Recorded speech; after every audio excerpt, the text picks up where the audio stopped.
We are ready. We are live, direct and full effect. Oh man, I had a whole lot to do today, man. So it took me a long time to get to this one, man. And this is a spare of the moment stream. I really didn't have time to schedule it, because I've been doing a lot of things behind the scenes, but we here now, man. Lord Jesus. Lord Jesus, help them. Go. What up, go? I appreciate everybody for tapping in with me on short notice. I appreciate that. Shout out to the real. Shout out to the solid ones. Now, ICE has unalived another person in Maine. They already unalived somebody in Houston. So, it's crazy. You think about ICE and what's really going on. And if you've been tapped in with King Supreme, you guys already know, man, that I've been talking about this ICE situation for years. Because me being from Los Angeles, California, I'm very familiar with illegal immigration and how it hurts the FBA community. Because think about it, California is a border state. So with that being the case, we got a big problem, a major problem with illegal immigration. So, me being from California, I understand what it is firsthand. I've seen millions of illegals dumped in my community. Millions on top of millions being dumped in the black community all over the state of California. Do you guys know that California is number one for illegal immigration? No other state in this country let me say this. No other state in this country has as many, getting tongue tied. No other state has the amount of illegals that we have in California. I'll put it like that. Texas is number 2. I think Florida might be number 3. But California and Texas are the 2 top states with the most illegals, because Texas is a border state. Cali is a border state. So now you understand why things go the way that they go. And then when you think about California being liberal, well, Texas is not liberal. It's a red state, but they still got a gang of illegals. So it doesn't matter if it's a red state or a blue state. If they want those immigrants in this state, they'll have these immigrants in your city. They'll dump immigrants in your community. It's that simple. Oh, man, I won't let that go on over here, man. You listen. Let me tell you, brothers, you guys don't control what goes on in your city. Let's say you lived in Detroit and they wanted to dump 500,000 illegals in Detroit. You think black people can do something about it?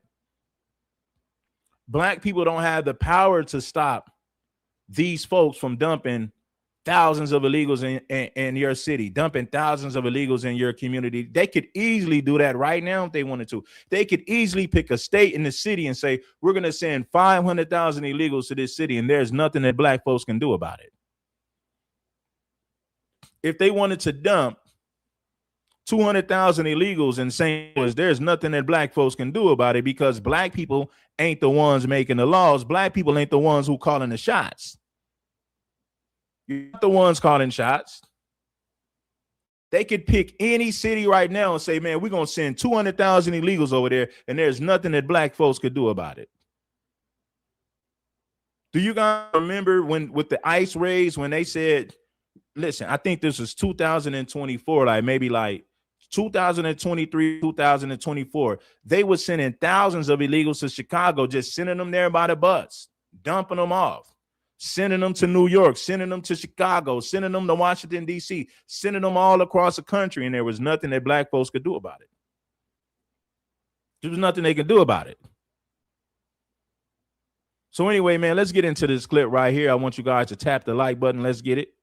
We begin with breaking news. Outrage tonight in Biddeford as we learn more about an ICE-involved shooting that left a young father dead and a community shaken. Now, a federal immigration officer fatally shot the man in Biddeford this morning, with ICE claiming in a statement that he was fleeing the scene during an enforcement action.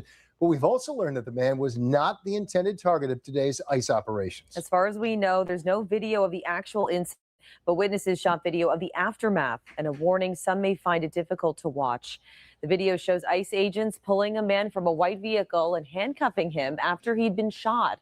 According to an immigration group, the 26-year-old Colombian national was legally authorized to work in the United States and had a social security card. Now, the initial word for Homeland Security earlier today, as told to Senator Angus King, is that the driver was shot after weaponizing his vehicle. But in their first public statement tonight, issued almost 12 hours after the shooting, a spokesman made no mention of that, instead saying the man was shot attempting to flee the scene and that there was concern for public safety. One neighbor said he heard a flurry of gunshots right outside his apartment and ran to the window. People with like big ARs, geared up, ready to go, screaming not to get out the car. I could see directly him getting shot, but we saw his car circling and circling, and the aftermath of when he was shot. And they pulled him out, I guess, maybe like 30 minutes later.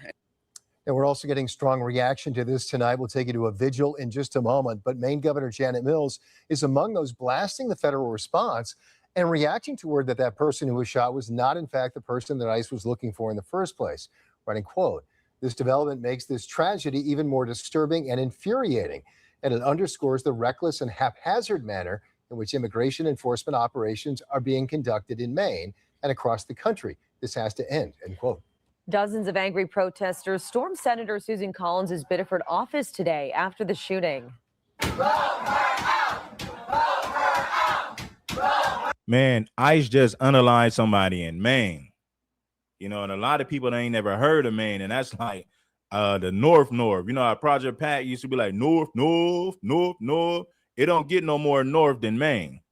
You're talking about the Northeast. So ICE just unalived somebody in Maine. ICE ain't playing, man. It seems like to me that ICE is very trigger happy. They ain't playing, man.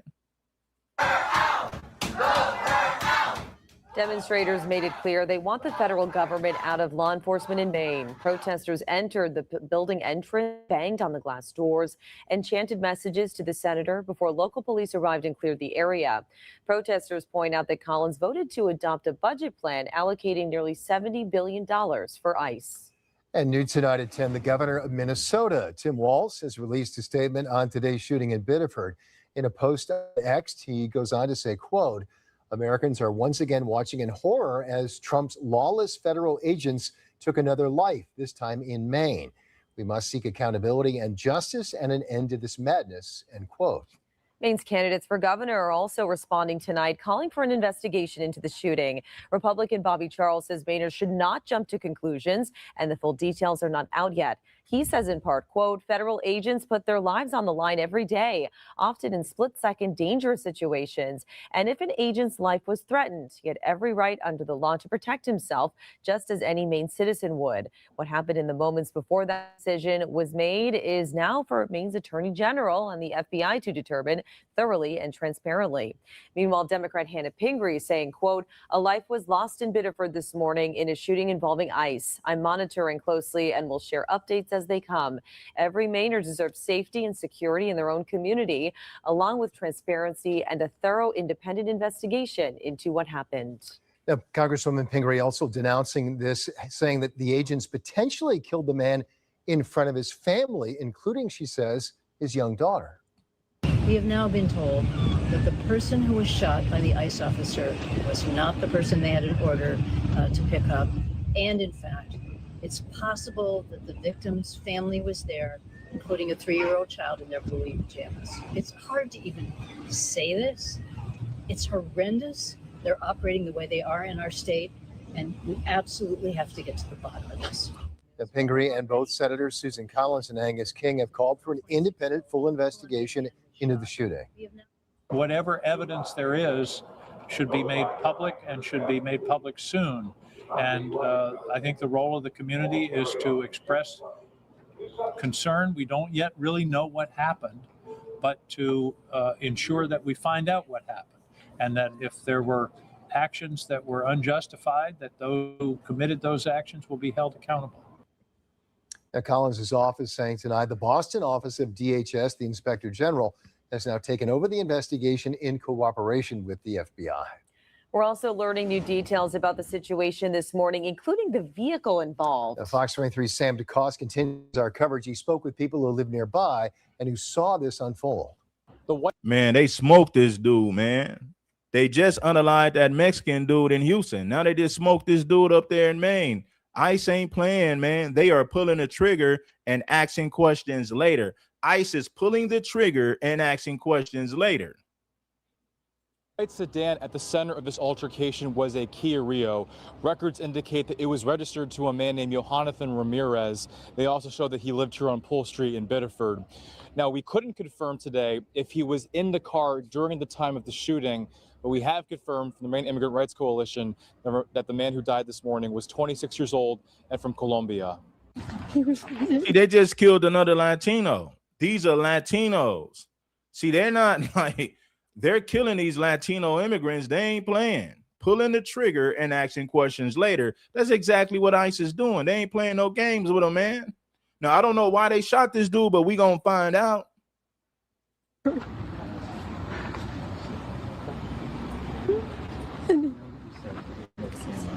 Well, you know what they said, man, he should have complied. No one feels sympathy when the police gun us down. You know what they said? Well, he should have just complied. He should have stopped resisting. He was resisting arrest. How come he should have just complied with the officers? That's what they say when something happens. That's what they say when something happens to us. Keep running out. I don't cover screaming. Me more. Valerie Brinkman was in her kitchen this morning when he says she heard several gunshots. Then she went to her window and saw 3 armed individuals surrounding a white car. 3 people surrounding the car,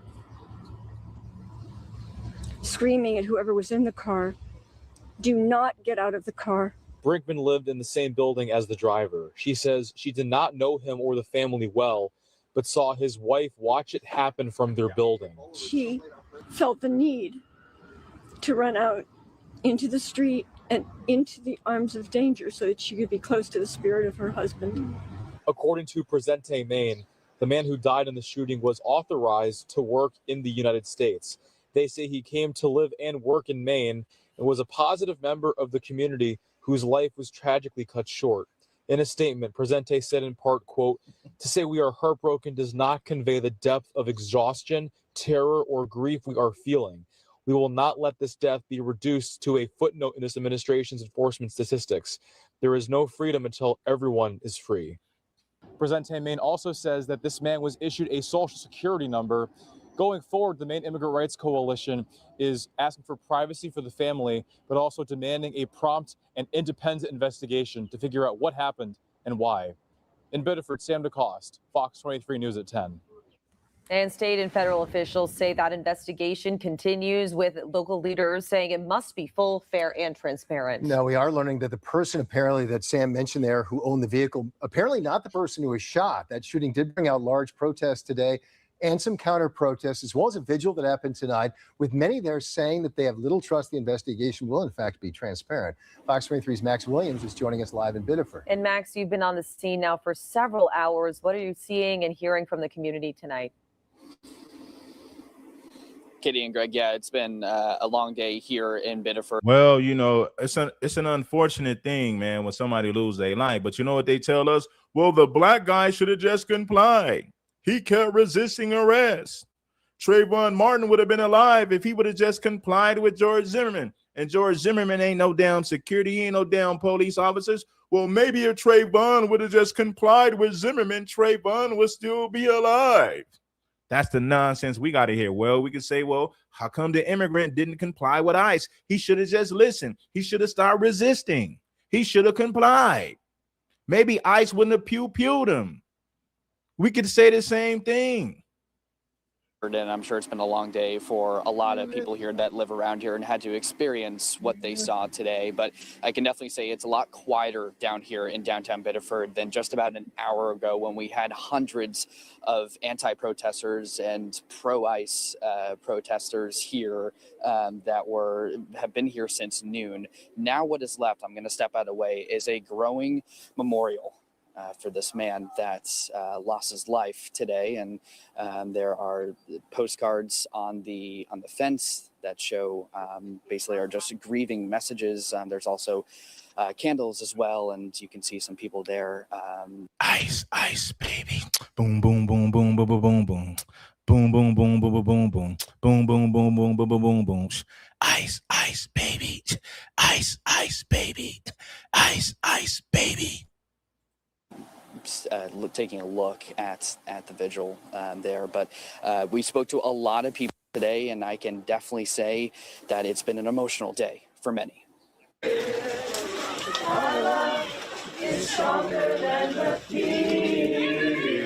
A somber night in Maine.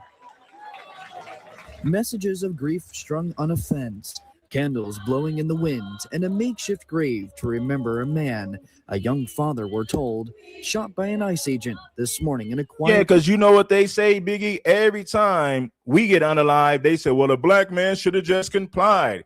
He should have stopped resisting arrest. He should have listened to the police. That's what they say to us. So listen, ICE are, listen, man, they're busting caps. They're pulling out straps and they're busting caps. ICE is willing to open fire and then ask questions later. This is the second Mexican that they unalived in 2 weeks. I repeat, this is the second Mexican that ICE has unalived in 2 weeks. Bit of her neighborhood. And I get emotional about this because I have 3 kids who could be in a similar situation. Joshua Hester bringing his 3 children to tonight's vigil. I just felt really sad about what happened because it's not right. It's not right. It's a crime. It's a crime against humanity. It's a crime against Maine. Hold on.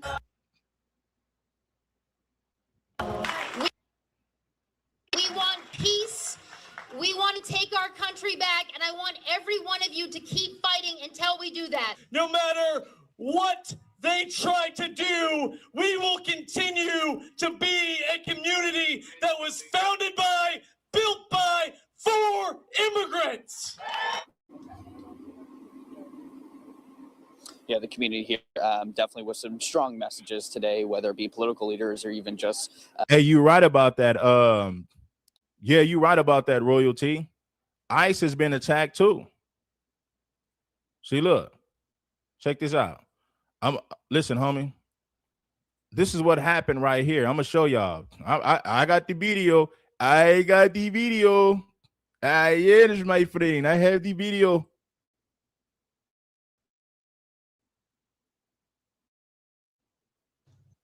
A doorbell camera in Bedford, Maine doesn't see the shooting, but you can hear multiple gunshots.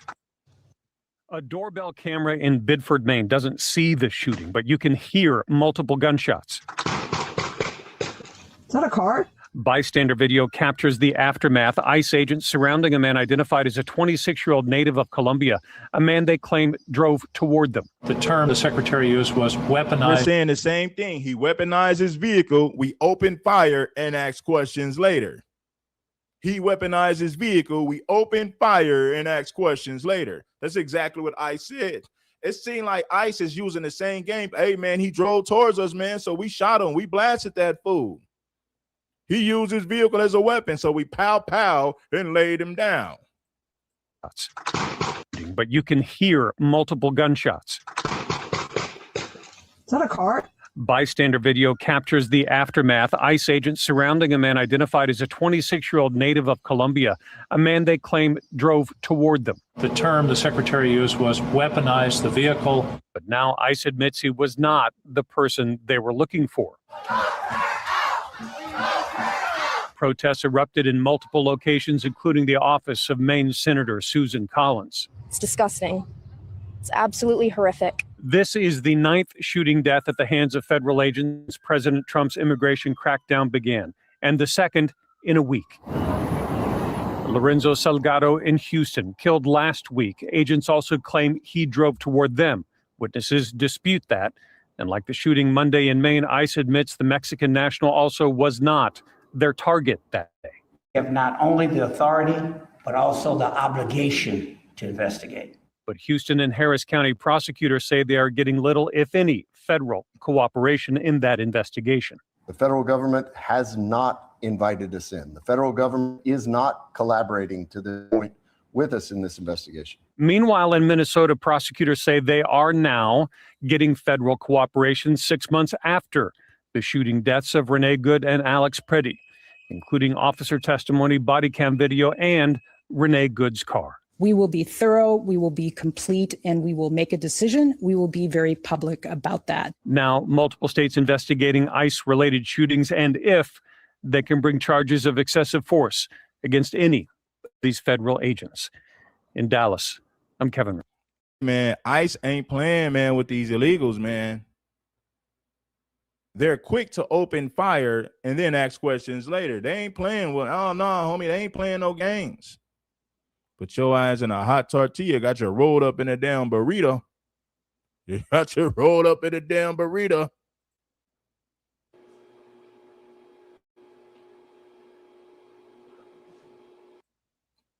Joan Sebastián Durán Guerrero.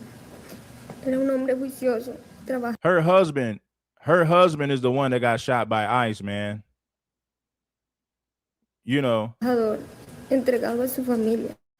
Soñaba siempre en grande. Come on, man. English, please. Somebody please translate in English.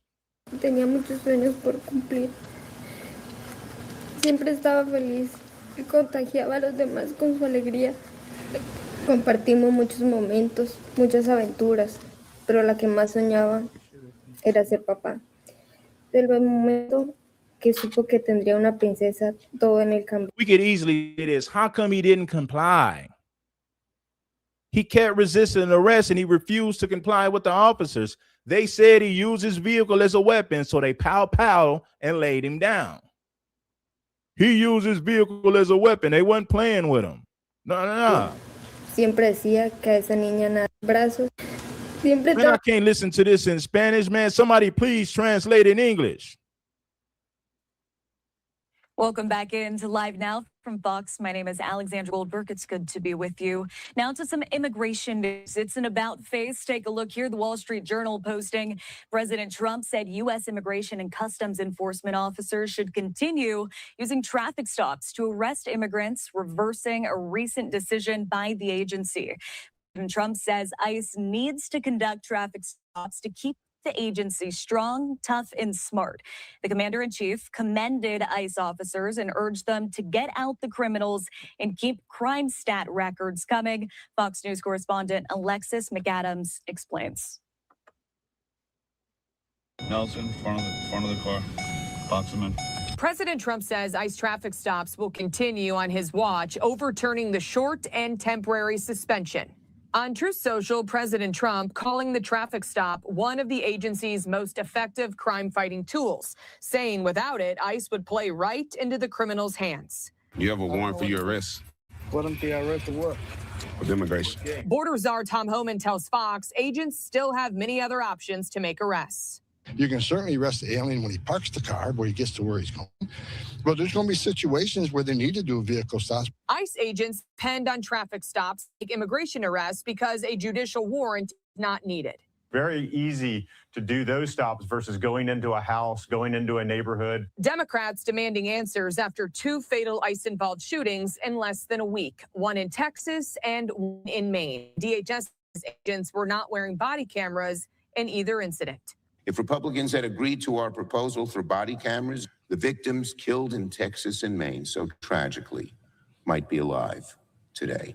DHS supports it, and they've gotten money now from Congress to outfit all of the body cameras, but they were shut down, right, for over 75 days. DHS tells Fox body cameras have been deployed to more than half of the field offices so far and say the remaining teams will receive them within the next 60 days. In New York, I'm Alexis McAdams, Fox News.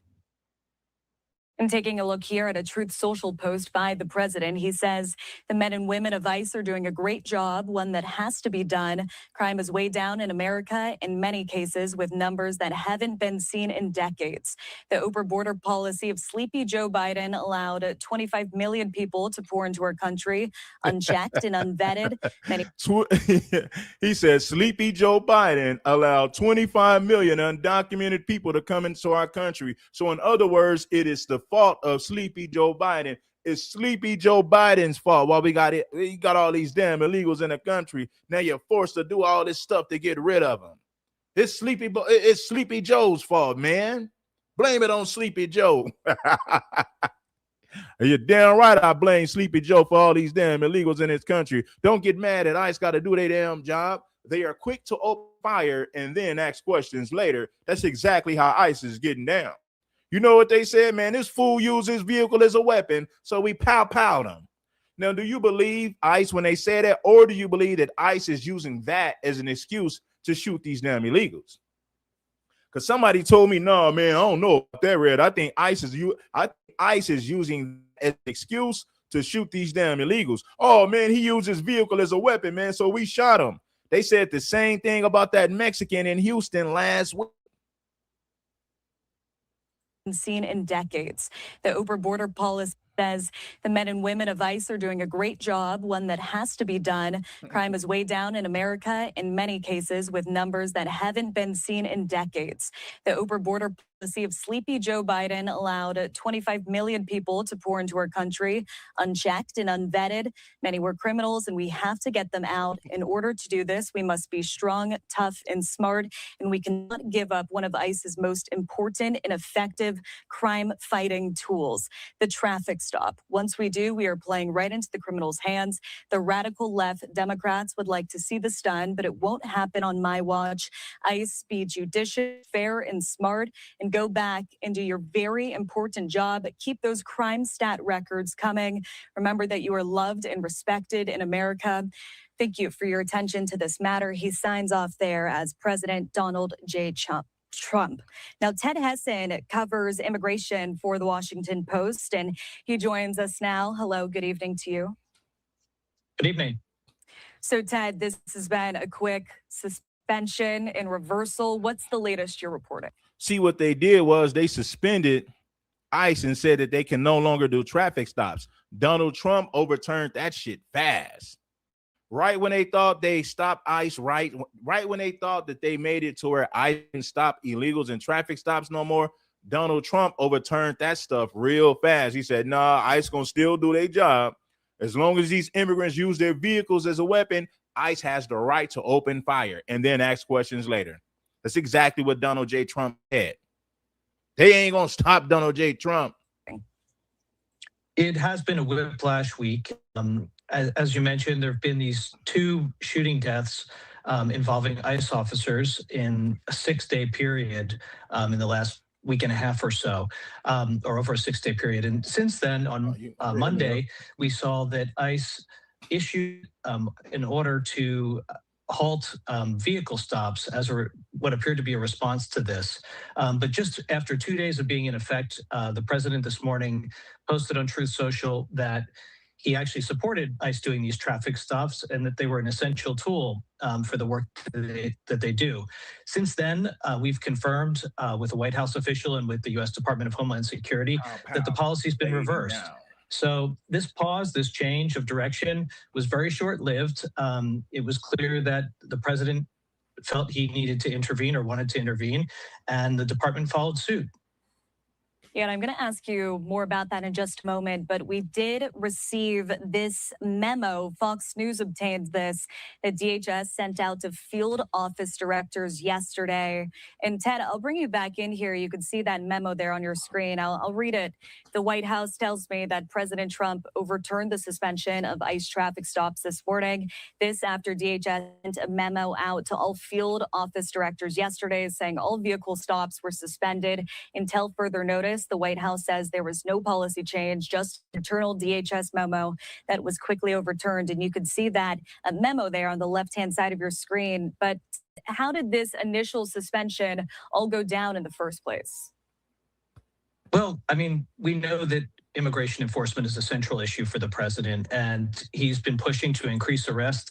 And he made a campaign promise to have record levels of deportations.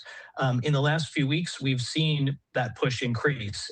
In January, after the 2 U.S. citizens were killed in Minneapolis, we saw ICE retreat to some degree and back off of intense public street actions and street enforcement actions.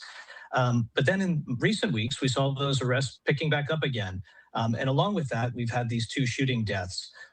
So that appeared to prompt this change of policy. But as we see, it didn't last very long. The president has reversed course on it. I mean, all of this illustrates what a tightrope act the Trump administration has walked at times, from leaning into this mass deportation effort, but also apparently at times being concerned of the possible political damage and what that come from it, and of course concern over whether people could be caught up in situations like this.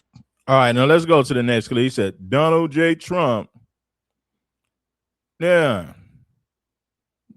Donald J. Trump. I run through them like pound away. Senator on a curb and hit the 350, 50.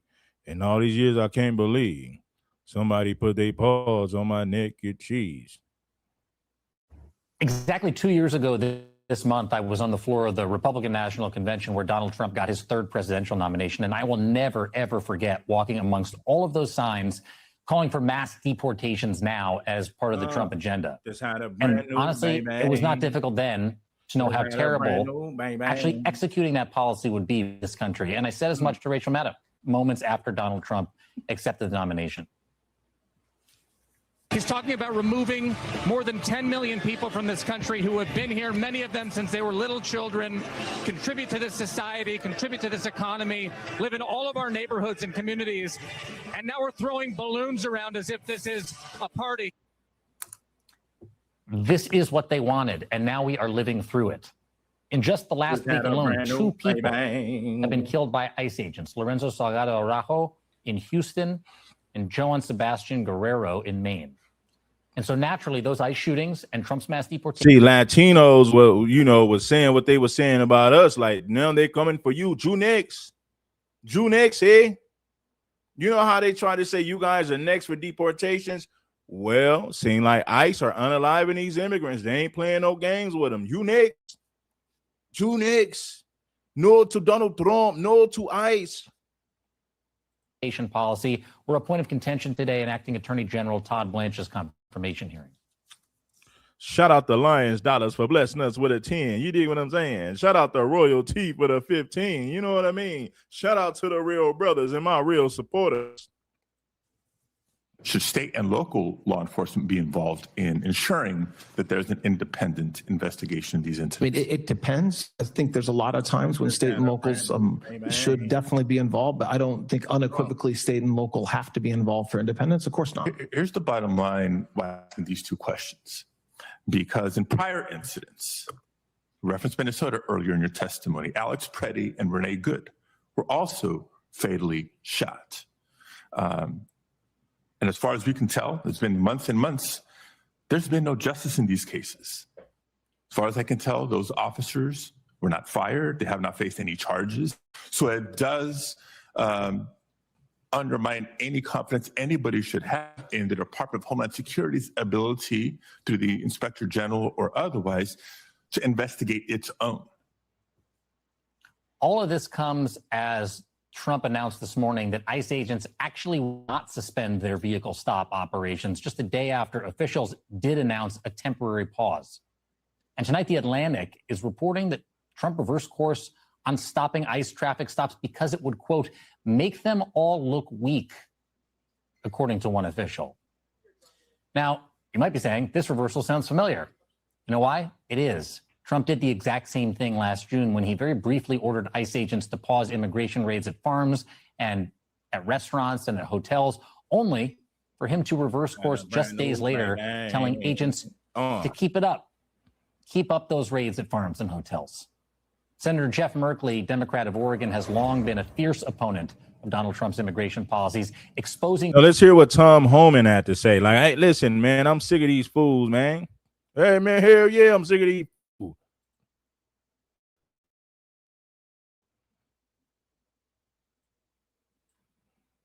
The vehicle stops, and you're going to see us keep moving forward. But this is just a time. We're back with a Fox News alert. ICE is making a major change to how it enforces immigration law. The agency is halting most vehicle stops nationwide, limiting them to operations targeting its highest priority criminal aliens. It's a significant shift because vehicle stops have been one of ICE's primary tools for arresting its targets. The change comes after a shooting during an ICE operation in Biddeford, Maine yesterday. Authorities say a 26-year-old Colombian man was shot and that he was not the target of the warrant being served.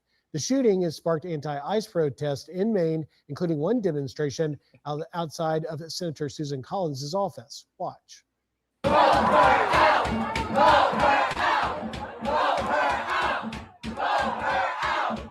And with Graham Platter dropping out of the Maine Senate race, the Democrats are looking to replace him are carrying his anti-ICE messaging.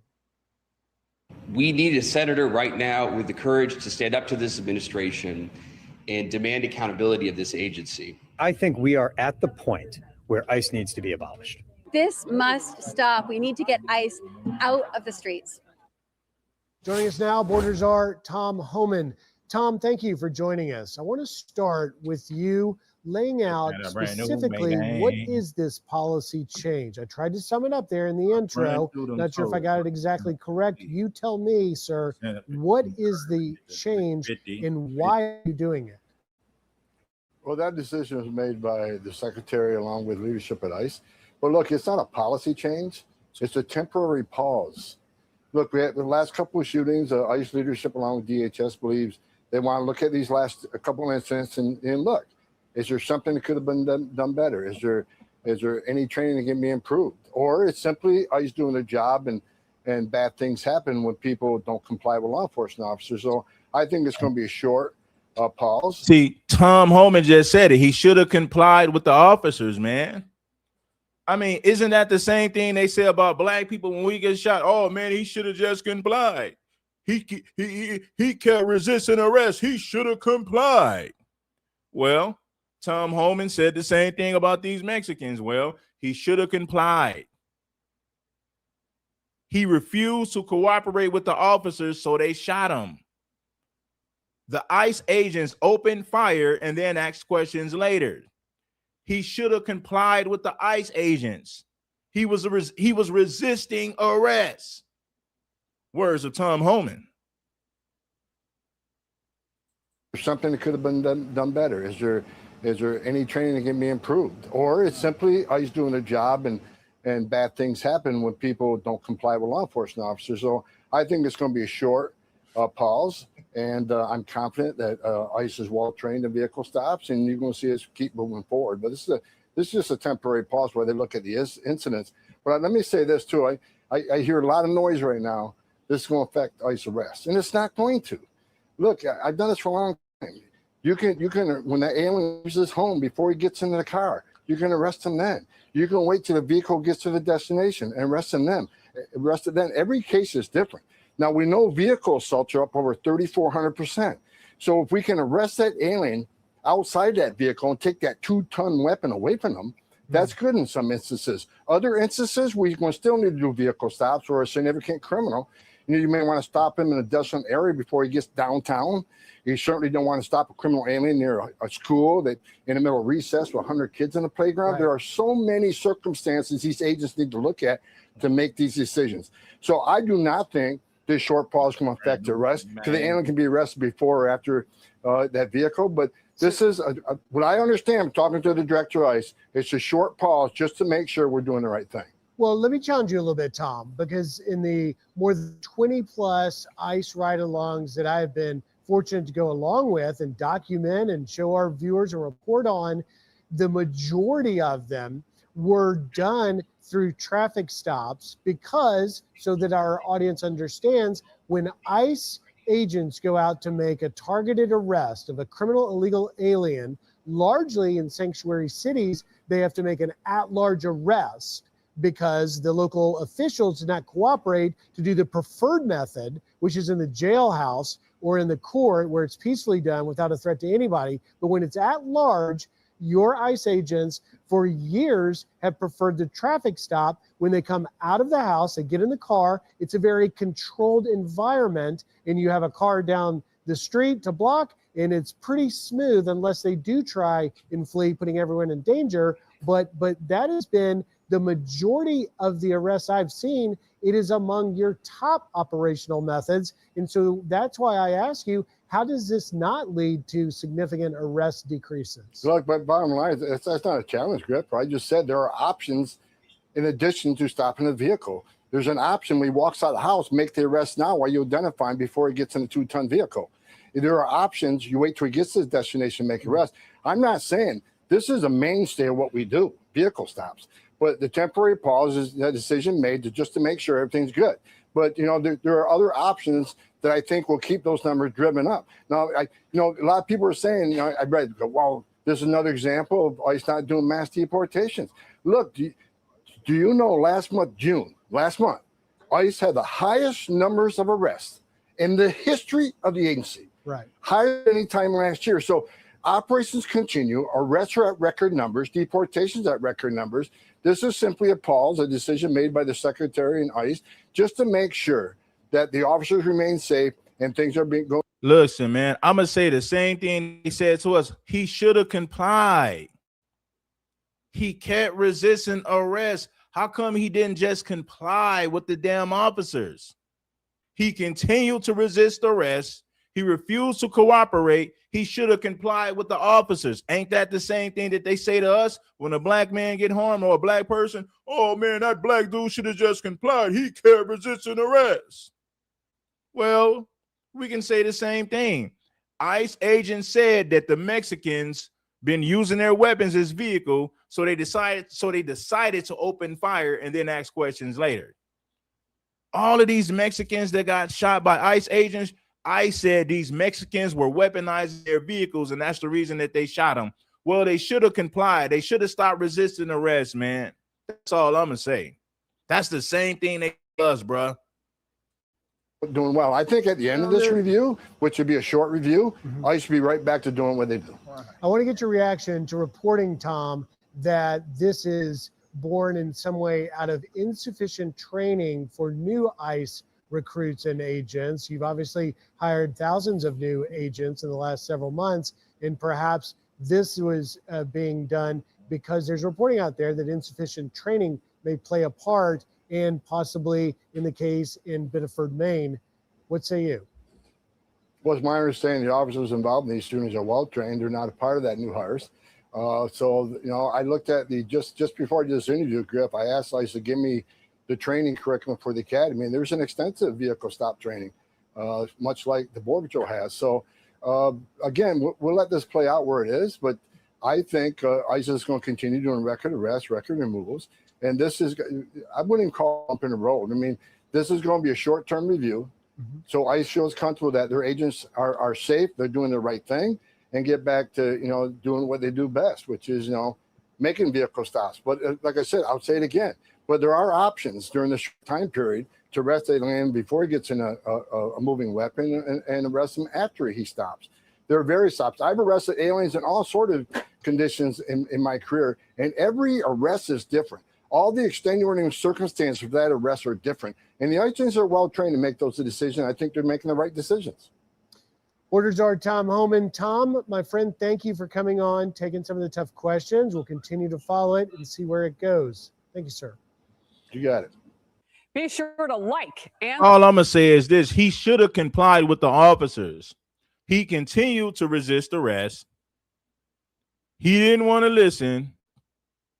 You see what I'm saying? No, hell no. He didn't want to listen.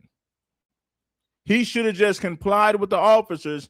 They said, man, that Mexican used his vehicle as a weapon, so we shot him. We had no choice. He should have complied, man.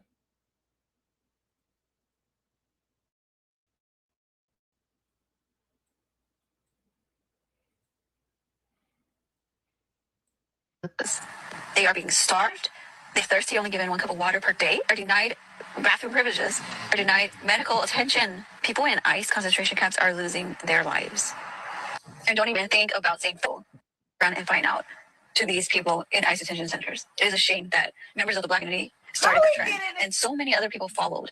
This is an updated voting poll. Brown people voted for Kamala Harris more, but you fall for the colonizers' divisive tactics, the inaccurate voting polls, the initial propaganda. It is immature and immoral to be centering that type of behavior in response to a community that is being mass deported in prison and concentration camps and tossed out of the country to who knows where without any rights or contact to any lawyer or family.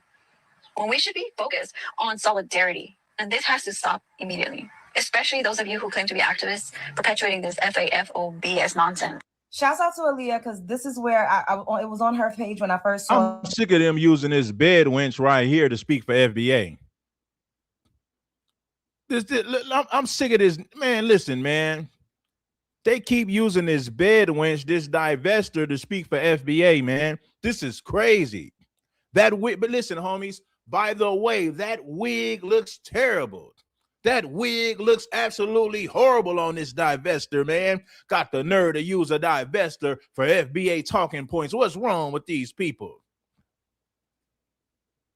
What's wrong with this? What's wrong with these people? This broad is a Cynthia G disciple, and now she has infiltrated FBA spaces because she can't make no money. She can't make no money. She can't make money no more using white men. Now that she can no longer use white T-men for money, she is grifting into FBA spaces. I'm talking about the bed wrench by the name of Love Jones. What's wrong, Love Jones? The white man don't want to give you money no more. The white man don't want to pay you for sex. He don't want to get laid with you no more. So now that the white man won't give you no money, you want to grift over here to FBA spaces. Man, please. That's not a brand new Maine. That's not a brand new Maine. Yeah. Did you know that Cuban deportees took away your parole program? Cubans, Nicaraguans, Venezuelans, and Haitians. He just took it away from you. We are officially in Fuck Around and Find Out season. Welcome to episode 1.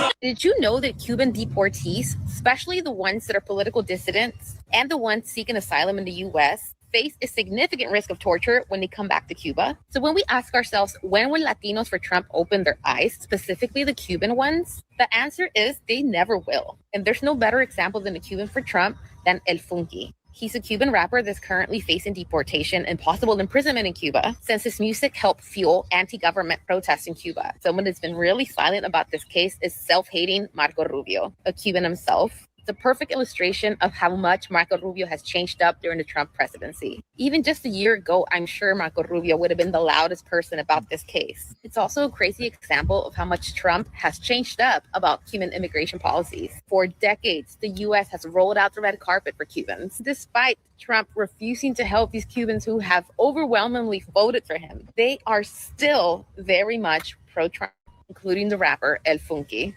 Talk about around and never finding out. Do I regret voting for Donald Trump? 100,000 times yes. The mass deportation that is happening, I mean, the unconstitutional rights that are happening, all of the AI bills that are being signed right now. I mean, I can go on and on. The banning of different countries from coming into America, that was my last straw. And I think a lot of people who voted for Donald Trump also say the same thing. I have to say, I'm not going to lie. It absolutely baffles me that you voted for someone and you never looked at his first term. If you did look into his first term before voting for him, you would see that all the things that you were complaining about, he enacted in his first term. You would also see that he ran on the exact things that you're complaining about. I hope y'all don't get mad at me for this, but I regret my vote. And I know what you're going to say. Well, you didn't regret it when he was making fun of the disabled community. You didn't regret it when he was threatening the people of color and the Black community. You didn't regret it when he was increasing hate crimes against the LGBTQI community. You didn't regret it when he was changing the narrative of who literally started a war. Or you're going to say, I didn't regret it when he increased hate crimes in both of his terms, or his ignorance during COVID that cost us thousands and thousands of lives. Or I didn't regret it when he bends over for Israel and Russia. Or I should have said something when there's literally a recording of him bragging about essaying women. Or I could have caught a clue maybe during the felonies, or the way he speaks about his daughter, or maybe just the way he talks about people in general. Like the way he talks about Democrats, that should have gave me a clue how he was going to treat people in general that did not bend over for him. But alas, I must admit, it wasn't until it finally hit that it could be my children that go to war that I decided I regretted my vote. That's how dumb some of y'all sound, just saying. I always tell people the day the Latino, African-American, Asian, and other communities realize that they share the same oppressor is the day we start winning. But the problem is our communities are divided. For Asian Americans and for African-Americans, we have one of the worst relationships between any community. Well, I bet you a lot of Asian Americans too don't, in my experience, don't even realize that if it wasn't for the civil rights movement, there would not be 22 million Asian Americans in this country. Thank you. What I have been trying to teach the Asian community is like, friends, do you understand that your success, your prosperity, your civil rights that you enjoy right now was paid for with Black blood? To the Latinos that voted for him, you will never, and I repeat, never be white. You will never be accepted as one of them. And you certainly are not exempt from the racism that is this racist ass regime. When that lady put in her post, alligators' lives matter, and she mentioned a number, that number being 65 million. Do you know how many Latinos are in the United States? Approximately 65 million, according to the U.S. Census Bureau.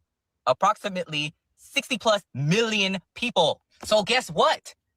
They weren't just talking about the illegal immigrants, because data actually says that there are 10 to about 12 illegal, undocumented folks in the United States. They're talking about you. They're talking about people like us. Oh my goodness. So we've all seen, as far as the inhumane ICE immigration crackdown that's going on, they just taking everybody, citizen, illegal immigrant, doesn't matter. They just harassing everybody. Now, one thing I am proud to report on is that one person, one brave woman who is in the Republican Party and is standing up against this inhumane treatment of people, bro, of people. And that her name is Ileana Garcia.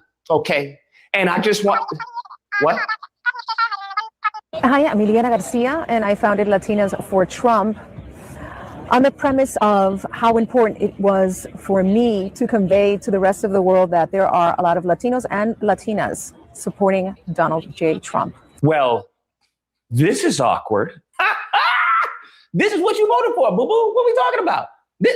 You had a whole campaign freaking Latinos for Trump. What are we talking about? Now, the comedy is she's coming out talking about, you know what, they've gone too far. They're going to lose the midterms. You know what? I'm scared now for my son being pulled over. That right there, bro. Okay, the same thing we saw with Marjorie Taylor Greene, where she's talking about, well, my sons won't be able to get a house. That right there, bro. These people, and I pray, okay, if you're an atheist, I would hope that you just are temporarily a person of faith, that we can both be in agreement that there is a hell for these people, that there is a special place in hell for these people. Because this is what I've talked about countless times. That these people don't care. They don't care until it impacts them. Unfortunately, that's most of Americans.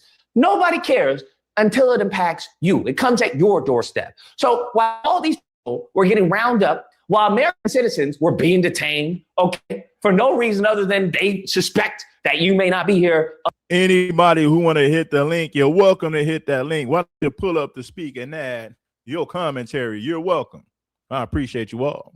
Legally, when all that was going on, this woman didn't care, okay?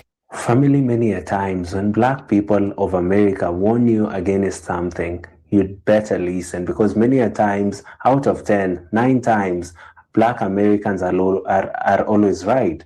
They want white MAGA voters. Color does not matter. Do not vote for this guy. Did they listen to him? They never gave Black people listening ears. And family today, Latinas are the other group of people who are actually suffering because of choosing Donald Trump over Kamala Harris. Kamala Harris was a very, very interesting figure for presidents in the United States of America. But some people refuse to give her their votes because she is a Black woman. Some people cannot fathom the fact that a Black president ruled America for 8 years. That was Barack Obama. Some people think that having a white man in office means that the white power structures would be maintained. And many Latinas wanted to associate themselves to whiteness than Blackness. They wanted, for the love and for them to be accorded, the respect that white folks get in the United States of America. But family, the closeness they wanted to whiteness has not helped them. They are now... Your proximity to whiteness will not help you. Latinos, you fight for proximity to whiteness. It will not help you. I will vote for Donald Trump. I will vote for Donald Trump. I will vote for Donald Trump. They're going to say, damn, Red, you're being mean-spirited. You're being cold-hearted. Hell nah. What they tell black folks, oh, man, he should have just complied, man. Yeah. He should have just complied with the police, and this would have never happened. That's exactly what they tell black folks. Pick yourself up by your bootstraps, quit complaining, learn how to comply with the officers, stop resisting arrest. Huh? Yeah. Dates. That's an historic number. In downtown LA, demonstrators took to the streets for what organizers called an emergency protest. This happened downtown LA. It was an anti-ICE protest in downtown Los Angeles, my city. In downtown LA, demonstrators took to the streets for what organizers called an emergency protest against ICE, but things turned violent when... Big E, man, what's your thoughts on this, man? What it do, Red? What it do, chat? Bro, this is ridiculous, but this is what we were saying this before, Red. What do they expect? You remember when all this stuff first jumped off? They was busting up the concrete, busting up the street, throwing it at ICE. You remember, Red? You remember they was throwing chunks of concrete. They was throwing chunks of bricks at them. Okay, you dox their families. You're going after their kids. You're going after their wives. Why do you think ICE is going to be handling you with kid gloves now? You get what I'm saying? You threaten their family. Now, Red, come on. Whether they want to say they are or not, ICE is law enforcement. So you're basically threatening law enforcement for doing their job. The federal government said y'all got to go. So now you want to attack the people that's coming to get you. And to really be honest, Red, it should be a lot more of them that's shot than what it is, because if that was black people pelting them with bricks and chunks of concrete and all this kind of stuff, it'd have been a whole bunch of dead bodies around and unalive bodies around. And we all know this. Oh, yeah, sure. But the part that I think is crazy, okay, Red, leading up to this, the hip hop discussion, y'all was disrespecting us.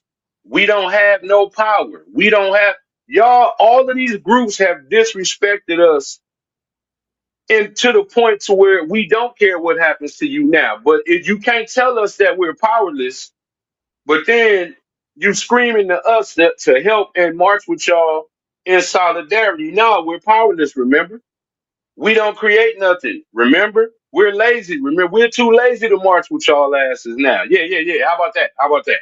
We too lazy. We don't feel like going to march with y'all ass. You know what I'm saying? The problem is y'all just don't want to go back home and shed the necessary blood to free yourself. Liberation comes at a cost. Okay, you can't come to a country that don't have you oppressed. You know, you left Mexico because apparently the Mexican government has you oppressed.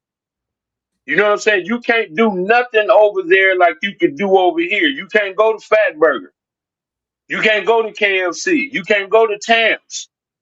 You can't go to that dispensary. You can't do none of that crap there that you can do here. That's really why you don't want to go home. But again, y'all don't want to fight. Y'all don't want to shed the blood to free yourself in Mexico so you don't have to go to other countries and try to demand rights that you didn't earn. And you know what else is crazy, Red?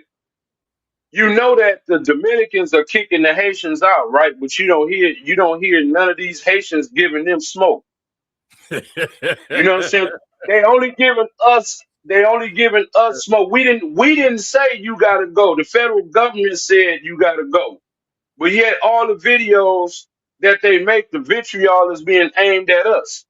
But it's like, well, Haiti, what's up with y'all? Because every country y'all in, y'all got to go. The Jamaicans don't want y'all there. The Dominicans don't want y'all there. But Mexico yet don't y'all want are you there. mad at us.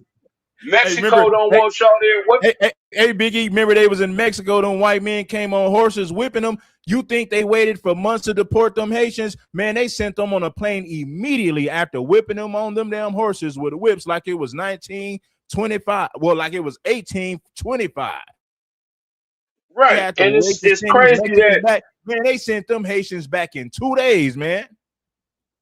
man, real quick, Red. And then, it's crazy since they supposed to be the master black race, but nobody wants y'all.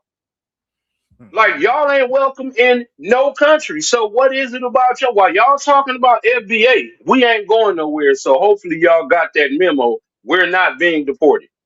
We're not going anywhere. We didn't lose nothing. Okay, so go ahead and get us off y'all radar. Okay, but what is it about y'all that no country on this planet wants y'all in their country? But y'all only have the vitriol for us. Same thing with the Mexicans. Y'all alienated the black citizens of America. So let's go ahead and kill that. Y'all alienated that. Now the other part of American citizens want you gone. Now, what course of action do you think you have when the citizens of the country that you're trying to leech off of want you gone? Ain't nobody trying to hear that this used to be Mexico. Oh, okay, the federal government rejects that. Okay, that's not working. Okay, and everything you try to do, Donald Trump, y'all really don't have nothing that could trump the federal government. No pun intended. So what is it about y'all? You know what I'm saying? I know why we want y'all to leave, but y'all know why we want you to leave too. But again, Red, the question is, what do you want us to do? We're powerless, remember? We're dirty black Americans, remember? We're all these different names you had for us. So why wouldn't we wave goodbye when you on your way out the door? Why wouldn't we want to see you gone? Y'all side with the very same people that you claim is oppressing you. You And just like them. And I'm gonna say this, Biggie, and I'm gonna pass it back to you because you're cooking, my brother. All we're doing in America and the United States is saying, well, okay, well, hold yourself up by your own bootstraps. You know what those Dominicans are doing to them Haitians? They're beating them, they're whipping them, they're throwing rocks at them. Dominicans don't want them there. The Dominicans have physically attacked Haitians on that island. We haven't done that to them. We're just saying, hey, we ain't got nothing to do with this. You got to fight your own battles just like we did, Yep. And then they talking about they the master builders, but you at home building dirt cookies. I don't understand why you got all of, like, how do you say that we haven't built? Red, I don't have to tell you this. All of America's inventions, the greatest athletes of all time, the greatest boxers of all time, the greatest singers of all time. We got Dr. Ben Carson. We got people like that. We got world famous brain surgeons, neurologists. What do you mean we the bottom of the food chain? You know what I'm saying? Yo, people, y'all are so bad over there, y'all don't even want to go home. Y'all claim to be so great, but you don't want to go there. That don't make no sense. And you mad at us because we're saying, nah, well, go home and go show us how it's done. Go build Wakanda for us. Go show us how to build the nation since you said we didn't do nothing, since you slapping our ancestors in the face. And the only thing y'all could talk about go all the way back to Napoleon. Okay, well, since then, what have y'all done? Because from what we see, from our seat, we see all of y'all different groups don't want to be in the country you grew up in. You Jamaicans are supposed to be so great. You don't want to be in Jamaica. The Chinese is over there kicking y'all in y'all asses right now. But y'all want to talk about us. Same thing with the Africans. The Africans are pretty much, the Chinese are pretty much colonized China. But you talking about we lost. We're so lost that we've been doing battle with this same guy over here. In Africa, you got everybody over there colonizing y'all. The French, the Chinese, everybody is getting a piece of And the Africa. white man, and look, Biggie, Africans are the majority in Africa. We've been kicking ass as the minority. Imagine if we had the same numbers that Africans had in Africa, how easy it would be for us to whip the white man and whip him into submission. How you guys get subjugated and colonized and you have the numbers. Bro, look, they don't have our kids. They don't have our kids digging in cobalt mines, chopping off their hands if they get caught stealing shit or stealing stuff. They got y'all kids out there digging up cobalt for everybody else to have iPhones, and y'all don't even have running water. What the hell y'all talking about, bro? But then as soon as y'all get here, well, black people, well, okay, we didn't ask for your advice. You don't think that we see y'all running out of Africa? You don't think we see most of y'all live in the UK and you only go back to Africa to die? One of them white boys said, no, it was Putin. Putin said Africa is nothing but a graveyard. Because the Africans that are there, they want to be gone. They go live their whole life somewhere else in another country, and they just go back to Africa to be buried. I'm saying, what even Akon tried to get us. You remember Akon was trying to con us to go to Africa, and what happened with that? Yeah, I remember that. You see what I'm saying? So it's like, don't come crying to us when y'all was on, y'all was disrespecting us. You see what I'm saying? Now that we said we ain't fooling with none of y'all, and the federal government is on y'all, and ICE and law enforcement and all that is on y'all, well, we get to get our pound of flesh. We get to laugh at y'all like you laughed at us. We get to laugh at your pain like you laughed at our pain. We get to laugh at the people at your people being unalive when they unjustly unalive us. See, y'all just don't want to go home.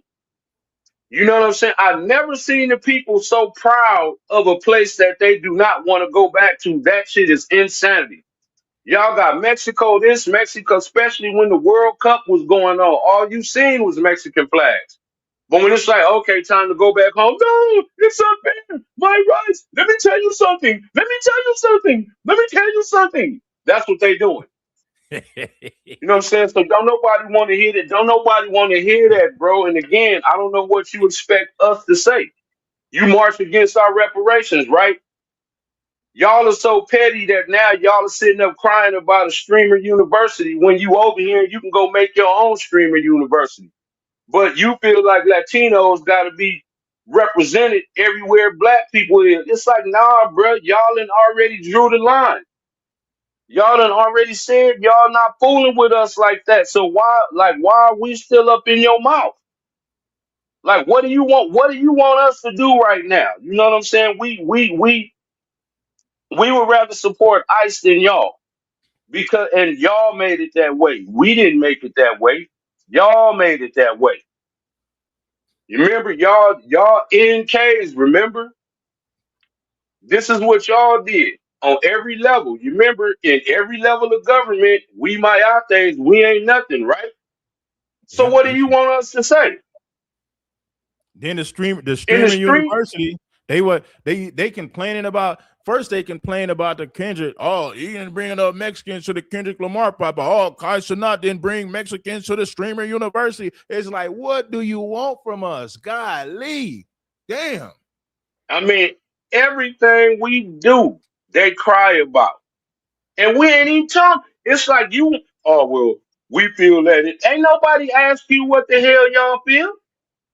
Because it wasn't for you. If you wanted to throw you a pop-out concert, you get them whack-ass artists y'all got, and y'all throw a concert and get your people to.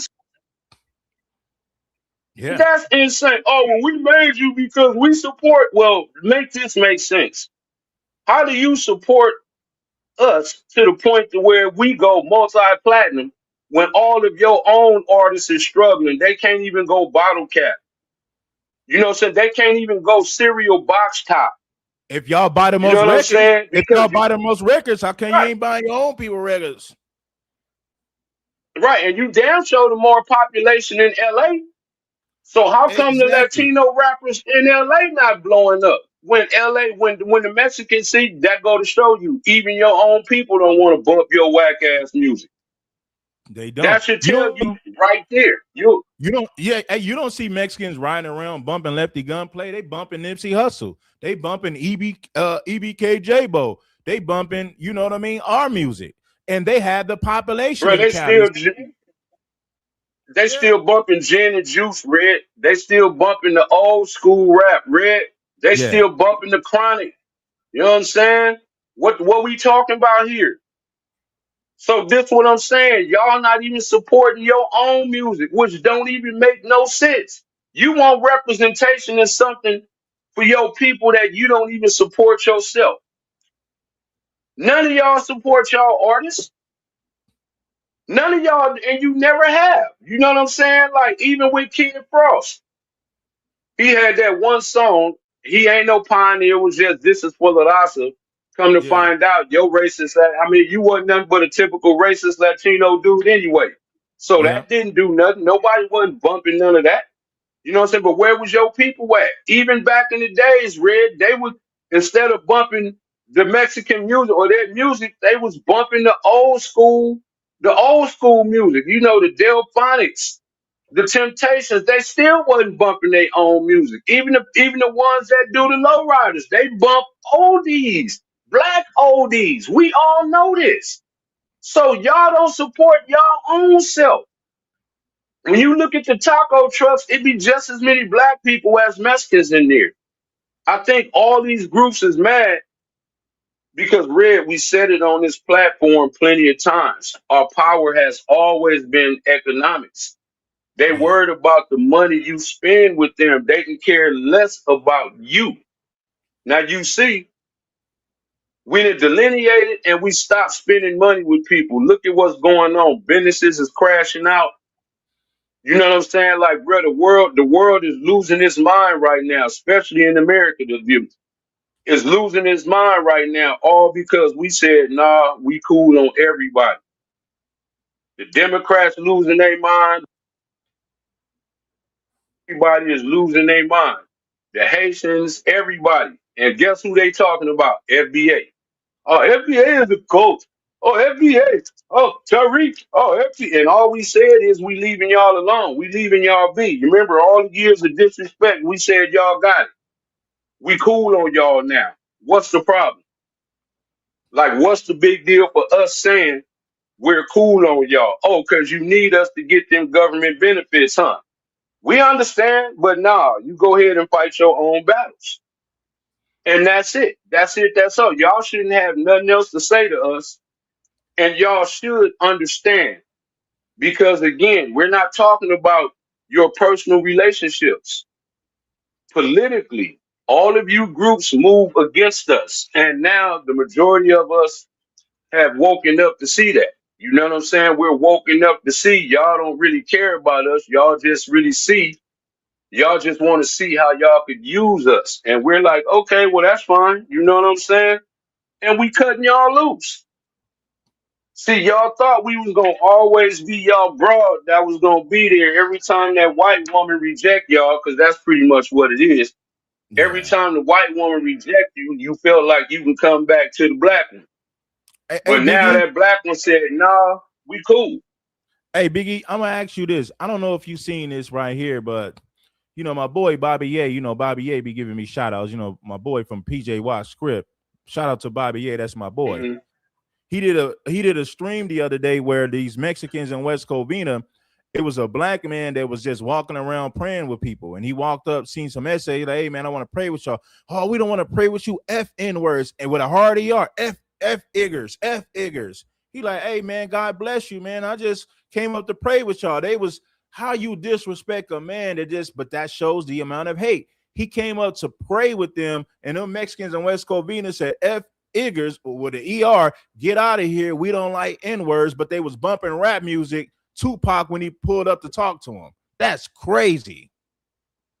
Yeah, but this is what I'm saying. That's why we don't care. Okay, you said F us. See, this is what I'm saying with the hard ER. Yeah. Now I do something to you. Well, what do you want us to say? What do you want? What do you want us to say, and how do you expect us to feel? You're coming at us like that.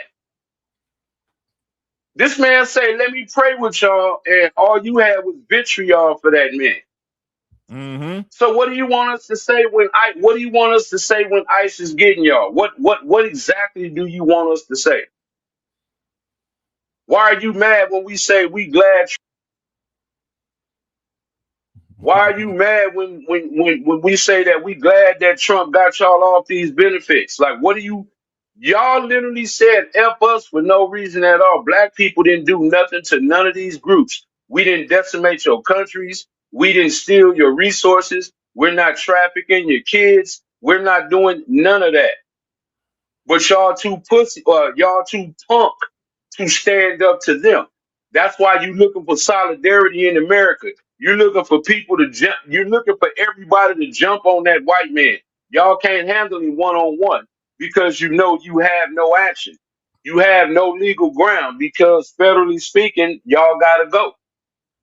There go your numbers right there. You know what I'm saying? So now you want solidarity because you figure if you get enough black people, you know, the actual citizens, you know, the actual indigenous, you know what I'm saying? You figure if you get enough of us on board, you can stop the bleeding. But we're like, nah, bro, y'all can go ahead and bleed out. We don't care because of what Red just said, because of all of them. Nah, we're going to march heavy against reparation. Tell them no more money for Jews. Okay, why should we care about any of y'all? Like, real talk, all y'all do is have disrespect and disdain for us. These white people is unaliving our youth. We're talking about our 14 and 15-year-old boys, and y'all making fun of it. Okay, that's fine. So when they turned around, when Kaysen turned around and took yours, okay, right back at you. When ICE is taking yours, okay, right back at you. When that border is closed, okay, right back at you. There is no more money for Jew now. Yeah, now what? You know what I'm saying? He's telling y'all to self-deport. You don't even want to self-deport. So you want to live, look, you want to live like a felon. You want to live like you absconding. You absconding. So you rather do that than go home. Ain't that crazy? And then they saying, you know, oh, well, ICE is just making this up. No, you know those Mexicans. Listen, Biggie, we ain't even got to see the video. We know those Mexicans ain't trying to comply. So when ICE pull up, they're trying to run their vehicles and get out of there. So they keep, the ICE is making this up. No, they're not making it up. These immigrants do not comply. When ICE pull up, they try their best to get the hell up out of there. They unalived the Mexican in Houston last week. They just unalived another Mexican in Maine. Oh, well, they're just targeting us. Well, he should have complied. I'm going to say the same thing they say he should have just complied and start resisting arrest. Exactly. That's what I read. This is what I'm saying, bro. And they act like we don't know that they live next door to us. They don't live next door to them. You get what I'm saying? We saw this. Ben saw this. So again, I don't know why they think it would be solidarity now when you never wanted solidarity, especially as long as it was a Democrat in office. Y'all didn't want no solidarity. Y'all didn't want none of that. You know what I'm saying? You wanted to be just like that white man. You figured that if you act just enough, if you act white enough, they will accept you. And y'all are just lashing out because he has rejected you. That's all it is. You've been rejected. So now you want to take it out on just like Haiti. You thought you were the premier black people in America and they let you know you not. Same thing within Somalia. Now, yeah, you're the premier thieves. You're the premier scammers. Because, I mean, every time one of them scam people call your house, tell the truth. Wasn't it an Indian or an African? Wasn't it? Yeah. Every time it's a scammer, it's one of them. It's either an African or an Indian. Every single day, bro. Hey, right? Hey, they call my phone every day, man. Right. Scam likely. That's what it'll come up. But if you answer it, it's one of them snake charming ass people. You know what I'm saying? They got a flute and a snake in a basket. But get up out of here with that. Nobody want to hear that shit. But it's them. That's why. But yet they want to talk about we're the criminals. And that's why I don't even like doing insurance quotes online because every time I do it, then I get them scammers calling me, hey, we called for your vehicle, and it'd be an African or damn Indian every day calling my phone, asking me about, I can give you a deal on some car insurance, you know? So, and then, Red, when you walk into them 7-Elevens, if you use your card, you better check that card reader because they be having them scam card readers over the actual card reader. You get what I'm saying? Like they will try to steal that. Any of them little corner stores that they own, you better watch them card readers. I don't even use my card in Yeah, I them get corner cash. stores. You know what I'm saying? Biggie, you right about that. That's why when I go in, I get cash. I take money off my card and I use cash. The hell with that. Yeah, but see, we don't do none of that. And you know, the media don't do us no favors because when they busted all them massage parlors, all them Asian massage parlors, Red, they was running big dope. They was trafficking kids. They had prostitution and all this stuff going on. You remember even what's your boy that was the owner of the New England Patriots? You remember when he got busted in one of them massage parlors? Yeah, I forget his name, but I know who you're talking about. Yeah. Yeah, Robert Kraft. Robert Kraft. He got busted in one of them massage parlors, brother. Man, but see, they not slick. See, if you keep the focus on black people, then you know you're not looking at nobody else's criminality. It's just like when you walk into a retail store. Everybody else is stealing because all of the resources is aimed at the black people. But the white people and everybody else will go in there and rob you blind. They won't even ask them to see their receipt, but they're going to ask you to see yours. They're willing to jump on you behind that. You seen old boy killed, you seen they killed that 1-year-old baby because they thought he took some Pampers and all these tellers and groups was making fun of that. So that's what I'm saying. Just on mine, you all get the middle finger. Yeah. I feel the same way about y'all that y'all feel about us. So when old boy got murked by ICE, well, what did y'all say about Trayvon? What did y'all say about Nolan? What did y'all say about all them? Okay, well, yeah, that's what we feel about your people. And they told us how you want to. Right, and they said Trayvon should have complied with Zimmerman. Zimmerman ain't no damn police officer. Police told him to stand down, quit following him, and quit harassing him. Zimmerman disobeyed a direct order, and they telling us, well, Trayvon should have complied. For what? Zimmerman ain't nobody. Oh, he a white man or that's why Austin so he should have just complied with him. Man, please. Well, that's why Austin is gone. That's what I told. Man, I got into an argument. What was he doing? First of all, none of them dudes was cops. White people is notorious for calling cops and security. If you had a problem with him being where he was at, why didn't you go get security?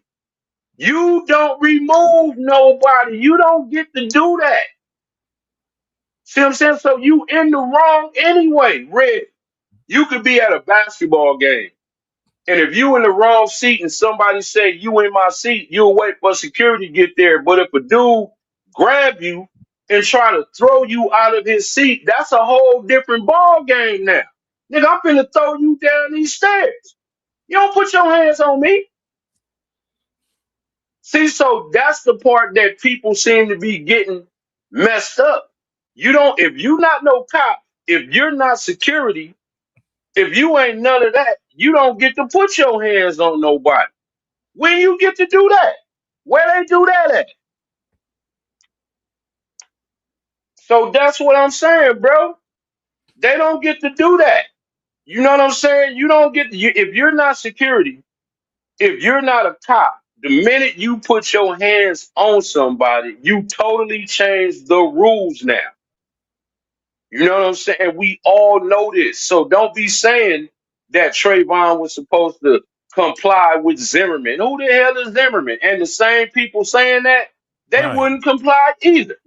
Right. They wouldn't have complied. Nigga, who you would have said, nigga, who was you? But what we do know, Red, politically speaking, do not side with none of these groups. None of these groups, if it's going to benefit any of them groups, go against them because they will go against you. You know what I'm saying? If it's not benefiting you, and I'm not talking about any of that. Well, people of color, nah, we ain't in no people of color. We ain't doing no colors, people of colors. We ain't doing none of that. If it ain't specifically for black people, F them, give them the finger. You know what I'm saying? Because you already see how they feel about you. They're moving against you. Everything black people do, they are against it. I don't care what you see. You can't even have a streamer university without them crying about it. You can't do nothing without none of these different groups crying about it. All they doing is looking how we move and then offering their opinions like we ask their opinions about what we doing. And it's like we tell them, well, hold up, bruh. Why don't you get your homeland in order before you come over? That's like going into somebody else's house and telling them what they should and shouldn't be doing in their house. And then when you go to their house, it's like, well, damn, nigga, look at your house. Nigga, you ain't got no lights on. Nigga, you ain't got no water. Nigga, y'all got to go crap in the backyard, nigga. What are you talking about? Nigga, your house ain't even on no kind of foundation. Or the foundation is shaky. And you telling And us, you coming to talk about us. And look, I'm gonna say this to you Haitians. Now I got a couple of Haitian partners and they understand where I'm coming from. Let me say this to the Haitians, and I say this out of love, but when you disrespect us, I gotta hold you accountable. The Dominicans, you guys share an island with them. They are whipping your ass physically. See, we're just using words as FBA. We're not attacking FBA. We're not over here attacking Haitians. But the Dominicans on the Dominican side of the island, when the Haitians caught, man, they whipping them, they're beating them, and they're shipping them back. They don't want you over there. They are physically harming you on the Dominican side of the island, and you're not making no videos about them. And all of your smoke is for us, and we're just using words. We haven't got physical with y'all. We're not beating you. We're not whipping you. We're just telling you to fight your own battles. That's all we're saying. Well, they mad, Red, because we teasing them. They mad because they getting that same energy. You know what I'm saying? Like, you know, we telling them, how you gotta go. That's why they mad. Even though they disrespect us every chance they get. You know what I'm saying? Even though they try to sabotage us, look, they got a hold of Essence. And now look at Essence. Essence done fell apart. You know what I'm saying? Essence done straight flop. Everything that they try to take over, look at what done happened to it. You know what I'm saying? Look at the NBA now. I don't even like basketball no more. The NBA is full of a bunch of tethers now. Yeah, they got a bunch of white boys as the Lakers stars. Now you think I'm finna watch that? That's why they integrated the league in the first place. Nobody was watching all them white boys. That's why they integrated the league. Now they said, you know what? We gonna instead of having all these brothers making all this money in the NBA, we gonna start bringing these Euro players out here. That's why we changed the rules up. That's why you can't be as physical no more. See, the European player wouldn't have been able to handle the physicality of the 80s and 90s, Right. and early Everything 2000s. is a foul. So Everything is a technical foul and a foul. Now, all you touch them foul, like man. So like, man, I don't want to. Why everything is a down? You remember the Detroit Pistons back in the 90s? How they would rough people up, man. It was a man sport. Now everything is a damn foul. Oh, you touched them too hard, man. Please, man, Red. Let me tell you something.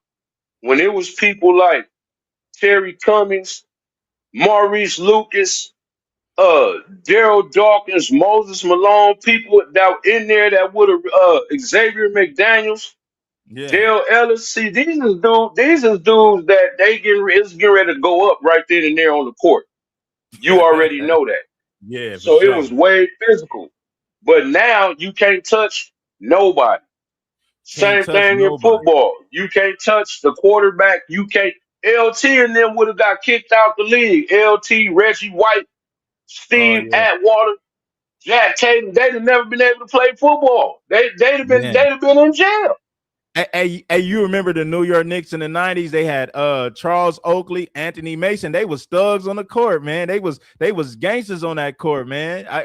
Charles Oakley, Anthony Mason. You had John Starks. You remember the 90s New York Knicks?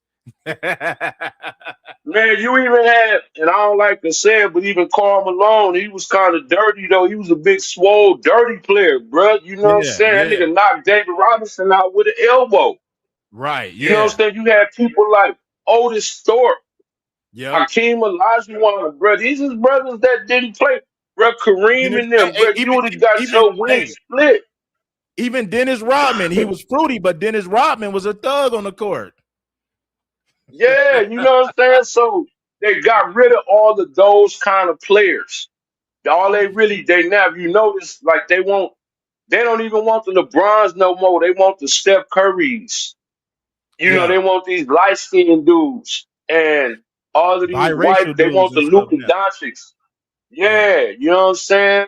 So, you know, that's what they did. Everything that's black, you know what I'm saying? They trying to they basically trying to whitewash it. Everything. Yeah. Like I say, the NBA was all black.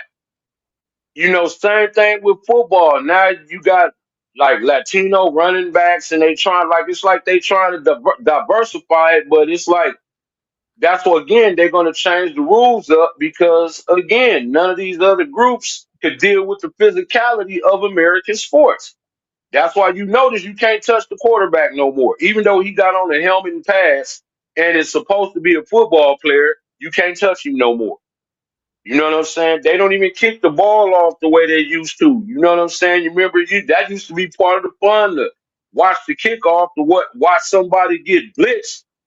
You know what I'm saying? They done changed all of that up now. You know what I mean? They done just totally changed the rules up against the black player so they can get these other players. You know what I'm saying? They changed up rap. It ain't about bars no more. It's about how many strings and a catchy hook and a beat. That's all it was. Today, there is not one MC that could take 7 MCs, put them in a line, and take another 7. You know that they don't have that. Nobody had that no more. Nobody had bars like that no more. They just got a cool hook. You know what I'm saying? And a And cool beat. just keep And like you and a said, Biggie, cool they got beat. a cool hook and a catchy beat, but it ain't like you say how they was putting them lyrics down back in the day. All you need now is a cool hook and a catchy beat. That's it. You know what I'm saying? And people, oh man, that's hip hop. That's not hip hop. Back in the days, you couldn't bite rhymes. That was a death sentence. Now today, people could literally take your rhymes, change a word or two, and say it's theirs. Jay-Z made a living off doing that. I don't care what nobody say. And look, and You Rick know what I'm Ross, saying? you remember, and look, this is what's really a disgrace, right? Rick Ross from Florida, he said, I don't even know the real Rick Ross from LA. How you gonna say you don't know? And people still co-signed it. Like in the 90s, one thing I liked about what Gen X did, man, and I'm a millennial, but my older brothers, my 2 other brothers are Gen, so I was raised by Gen Xers. So I'm a millennial that was raised by Gen Xers for sure. One thing you couldn't do in the 90s during the Gen X era, you couldn't bite. That was out. You had to be original. You had to have your own style. Rick Ross from the fake Rick Ross took Rick Ross' name, and for some reason he won in court. How the hell you take somebody's beard, Rick Ross in LA? We know Rick Ross, Freeway Ricky. They called him Freeway because he was in, over there in the Hoovers by the freeway, by the 110. He was Freeway Rick. Yes, sir. How the hell you from Florida? You take this man identity, you got the beard and everything, and when you go to, man, I ain't never really heard of this fool like that, man. And for some reason, he got a pass for biting and stealing. That would have never happened in the 90s. Rick Ross, the fake Rick Ross, would have never survived in hip-hop in the 90s because they would have called him a fraud. He would have been called out and canceled for being fake. Right. But that's what I'm saying. So now, once you was able to start biting, right, that opened the door for 6ix9ine. You know what I'm saying? Like all of these fad rappers. See, rappers back in the days, you was looking forward to the albums that they dropped. You know what I'm saying? Like, after the Chronic drop, we couldn't wait for Snoop to drop. You know what I'm saying? Like, that's just how it was. Like when LL Cool J, after Crush Groove, You know what I'm saying? He came out with radio. We couldn't wait for him to drop I'm Bad. We couldn't wait for him to drop Bigger and Deffer. See, now it ain't none of that. But that opened up the door to all of these other clowns. It's all Red is just like content creators. Now you got everybody thinking that they could be a content creator, not understanding that you got to put in work with that too. You got to have Yeah. personality. You got to have Yeah. charisma. You got to be able to hold an audience. You got to be able to deliver your content. But see, now you got people that think that because they got a phone that they're a content creator. Nah, bro, everybody wasn't meant to do this. Everybody wasn't meant to do this. So you supposed to know that. You know what I mean? You supposed to know your limitations. Everybody wasn't meant to be a rapper. Everybody wasn't meant to be a singer, et cetera, et cetera. But everything that's black dominated, they finding out a way to whitewash it, and we allowing it. When you started letting whack rappers like Fat Joe and them, oh, this is hip hop. No, that's not no hip hop because they can't survive without leeching off of you.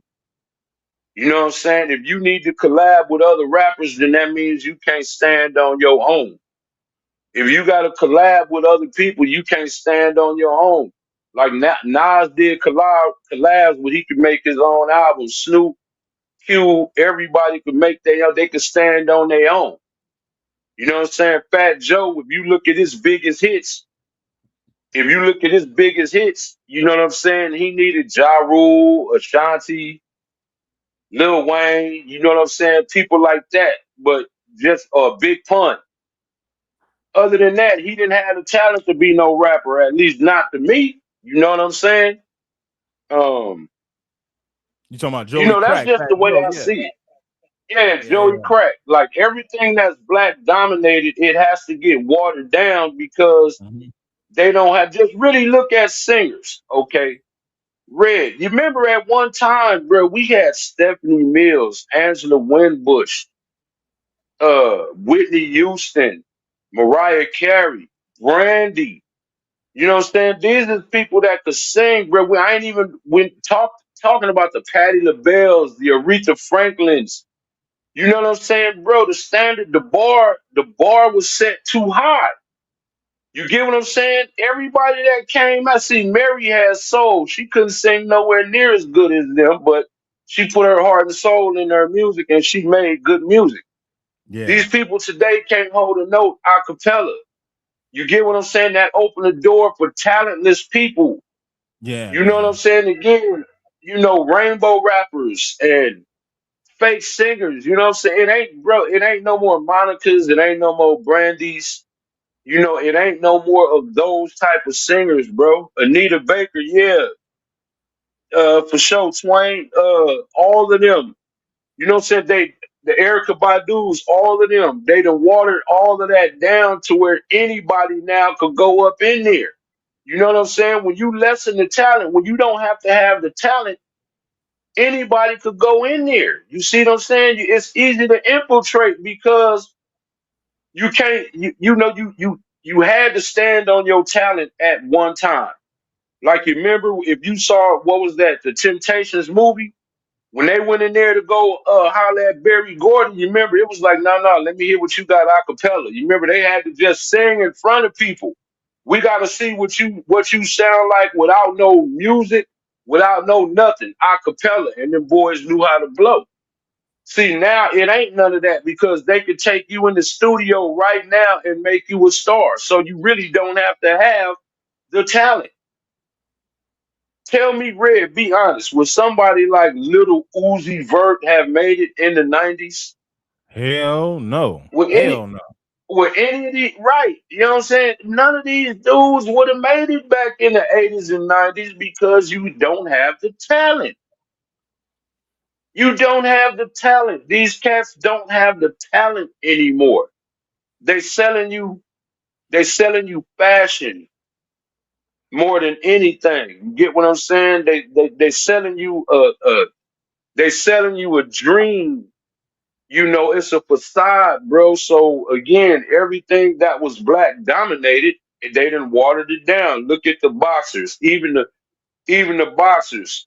They try to water boxing down with a lot of Latino fighters.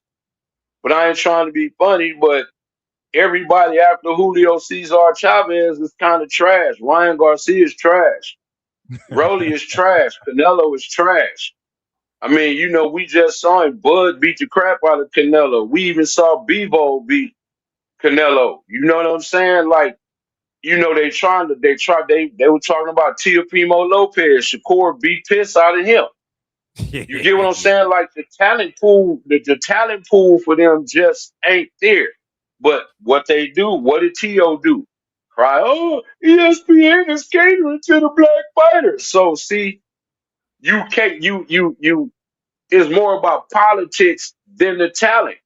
ESPN caters to whoever's dominating, whoever the champ is. You know what I'm saying? Canelo even said he wanted to follow in Floyd's footsteps. Floyd left a lot of food on the table. I'm not one of them dudes that think Floyd is the greatest boxer of all time. You get what I'm saying? But you got people that want, oh, well, I want to be able to play with my kid. Okay, bro, if you're a boxer, you got to dare to be great if you want to be considered the greatest.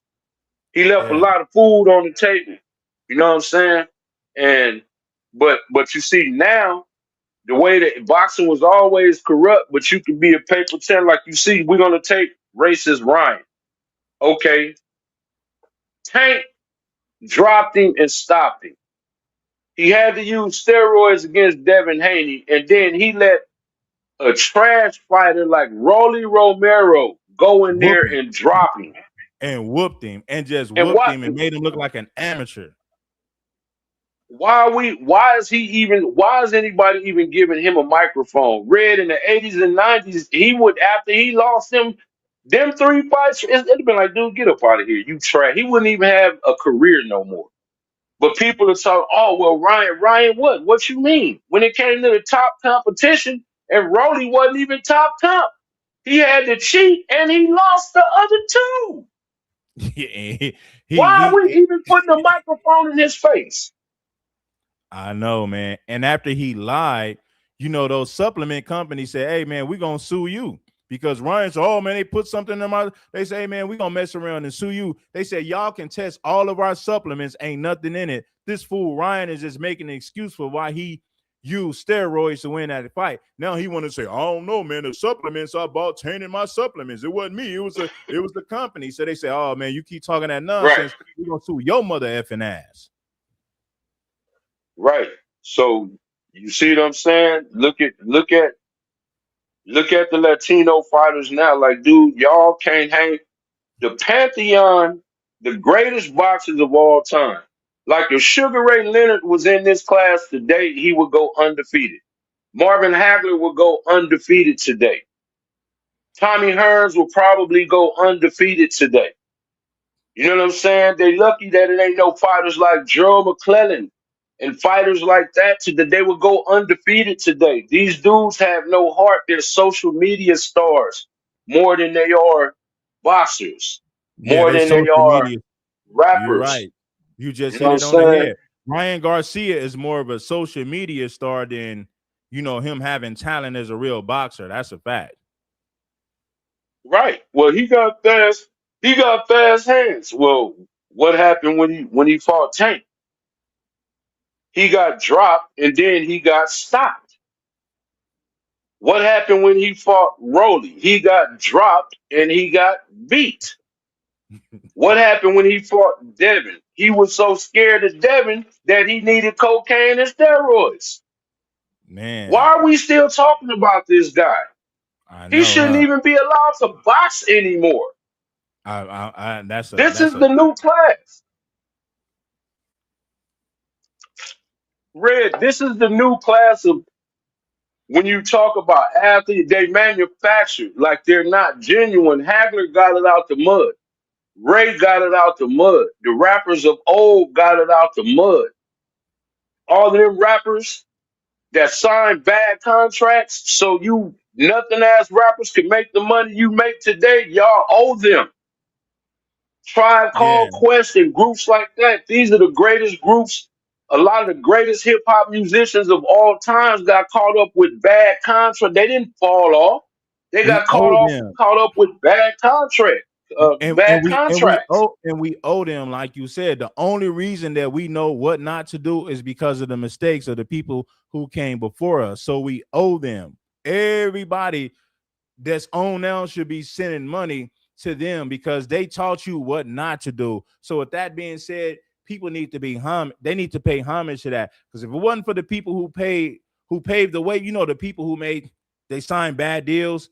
The reason that rappers today know what not to do because you learn from the people before you. So guess what? It is a must that you pay homage. I will never disrespect the people that came before us because they didn't have access to information like we have access to information today. So they made the mistakes that we don't have to make today. We learn from them.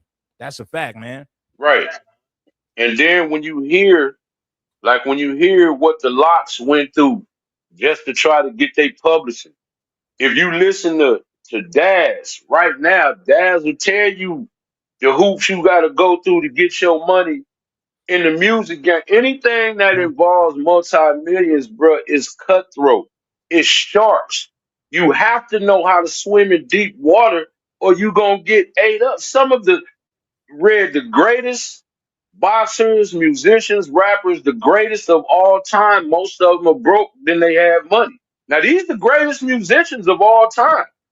These people walked out the game when, remember, Sly and the Family Stone just got some money. And we know how long he been back and forth in court. Meanwhile, the same people that's holding on to it could use your music in movies, commercials, Super Bowls, and you can't get a dime off of it. Ed O'Bannon played in the early 90s, and college players are just now getting them NIL deals. You see how long Ed O'Bannon had to fight that for these players today to get money in college, man? Y'all should be on y'all goddamn knees thanking Ed O'Bannon that you can make money in college now. You know what I'm saying? If it wasn't for Ed O'Bannon, they would still be pimping your black ass. Yeah, for sure. So you see, this what I'm saying. Now they saying college football ain't no good no more because black players can get paid now.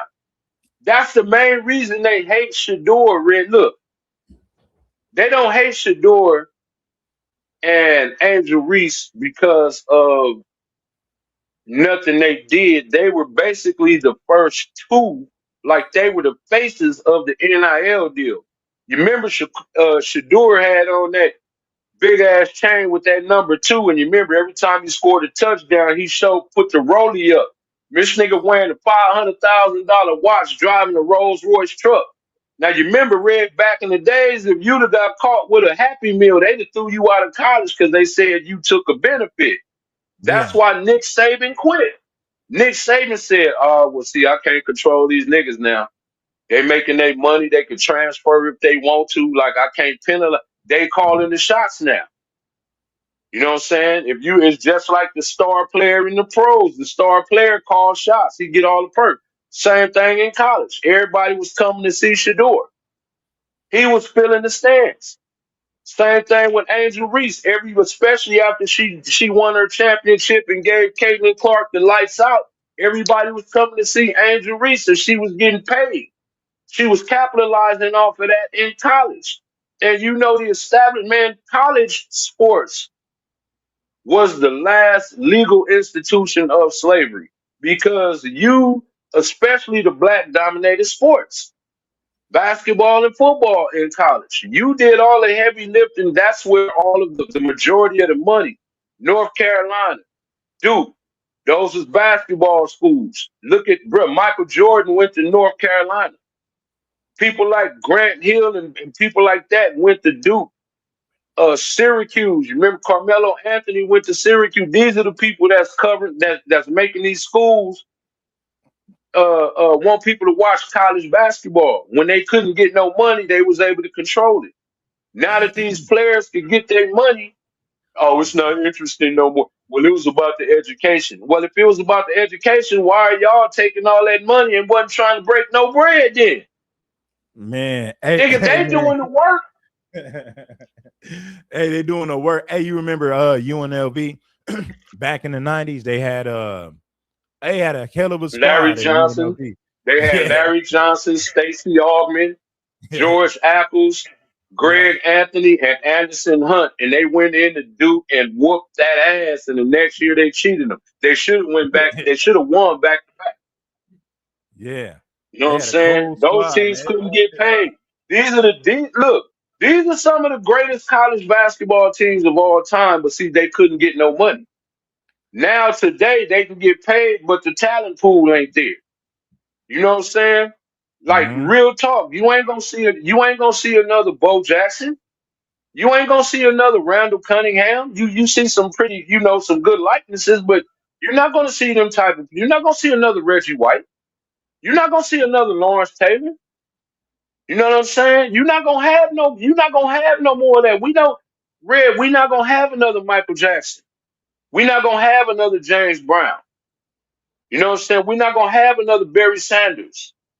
You know what I mean? Like all of that came from us, bro. So when everybody say we ain't got no culture, no nothing, bro, when you go to a football game, who name be on the back of them jerseys? More than likely somebody black. You go to a basketball game, you will see a stadium full of people that got a Kobe Bryant jersey on. Don't tell us what we ain't got. We ain't got no Haitian jerseys on. We ain't got nobody else jerseys on. We ain't got no soccer player jerseys on. And when y'all come over here, y'all wear jerseys of American basketball and football players. Get up out of here with that. Hey, yeah, he said you ain't gonna see another Deion Sanders. I believe you with that, man. Deion Sanders was cold. You're not gonna see Prime. Come on, man. This is the greatest of all time. We're talking about the greatest of all time. Okay, more than likely they're going to be black. Universally, whether you feel he is or not, but universally, Muhammad Ali is champ, the GOAT, the greatest of all time in almost all boxing circles. Right? Some people say Jim Brown is the greatest football player of all time. Right? Some people say, they say Michael Jordan, but if not Michael Jordan, then it's maybe Kareem. You see what I'm saying? As far as the greatest of all time, when I'm saying the greatest of all time in any era in those type of sports, more than likely it's a black man. Even in soccer, what color is Pele? Pele is considered one of the greatest, if not the greatest, right? What was that his name? Pele? Was that his name? That nigga black. He black for sure. He black.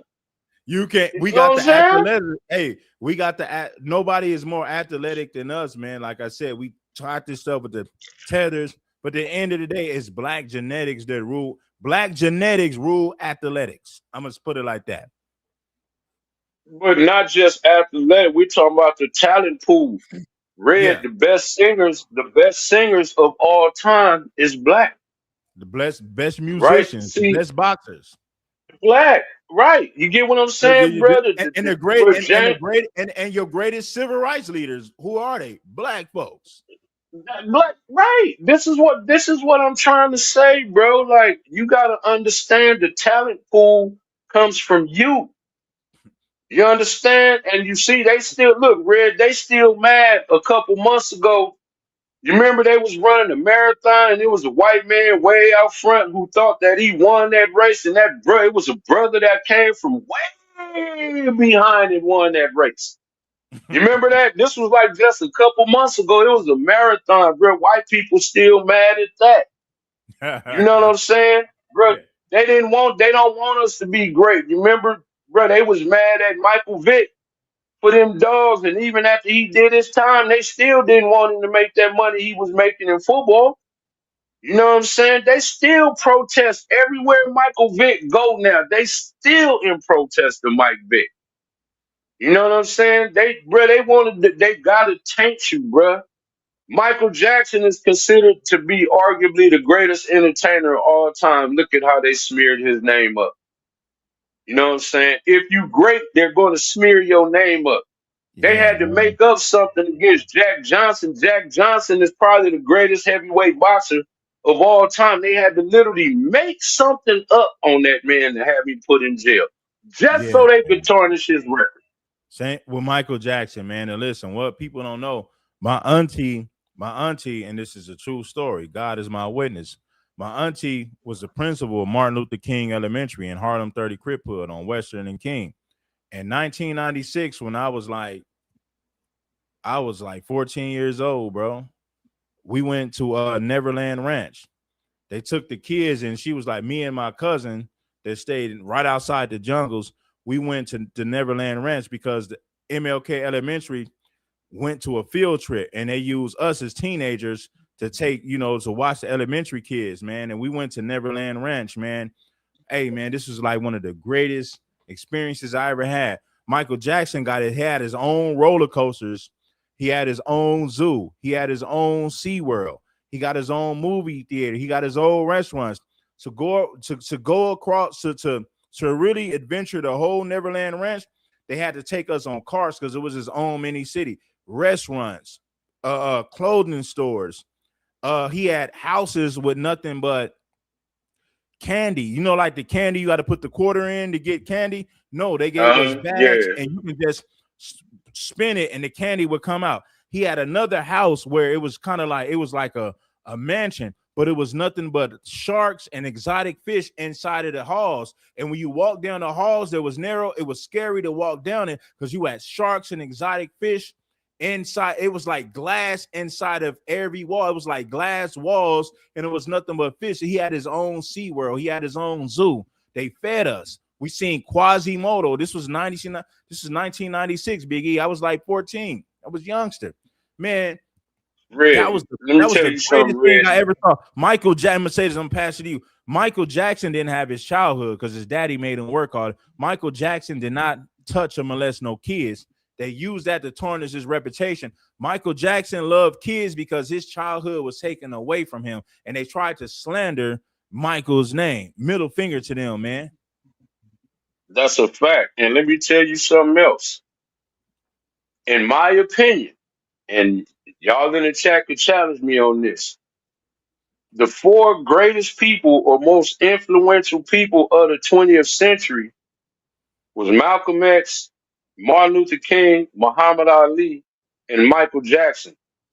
Name me four people in the 20th century that was greater than them four right there, whose name was global. Like we're talking about a global presence that appealed to everybody, all races. Do y'all remember at the Super Bowl? Michael Jackson just came up out the stage and just stood there. They had to call ambulances. Hospitals started filling up because people started having heart attacks, going into cardiac arrest because they was looking at Michael Jackson. All he did was take his glasses off. The whole stadium went into a frenzy. That's Mike. Before he even said a word, he had everybody going crazy already. Everybody couldn't wait. If you old enough, come on, man. When the Thriller video dropped, that was like an event. See, it wasn't no cable and all this streaming. You had to know somebody who had select TV on TV. It wasn't no Fire Sticks. You had to go to somebody's house who had MTV or who had cable that can get the video channel because it was a world premiere. When Thriller came out, the video, that was a world premiere. That was an event. That was like better than a movie. You know what I'm saying? That was Mike. You know what I'm saying? Then he turned around and dropped I'm Bad. Nigga, come on, bro. Ain't finna be no other Mike, champ. You ain't got to like him. But ain't finna be another Mike. It ain't finna be another Muhammad Ali. It ain't finna be another Martin Luther King. It ain't gonna be another Malcolm X. You know what I'm saying? Michael Jackson was taking on the music industry before it was famous. Well, before it was wise to do so. Yeah. Remember, he was calling out Clive. He was calling out Sony. You know what I'm saying? Mike was doing it when people were like, Mike, you need to be quiet, bro. Like you know what I'm saying? Mike was like, nah, Mike showed nuts. You know what I'm saying? Come on, bro. These are some of the greatest of all time. Ain't nobody gonna ever surpass them. And that's what I think people are mad at, bro. When you look at the greatness of people, even with surgeries, Red, we had to stand next to the white man to show him how to do it. but because of racism, you know, we wasn't allowed to operate on white people. You know what I'm saying? But we had to show them how to do it. Yeah, like all right, you Even can't with the operate on movie a white Red man. Tails.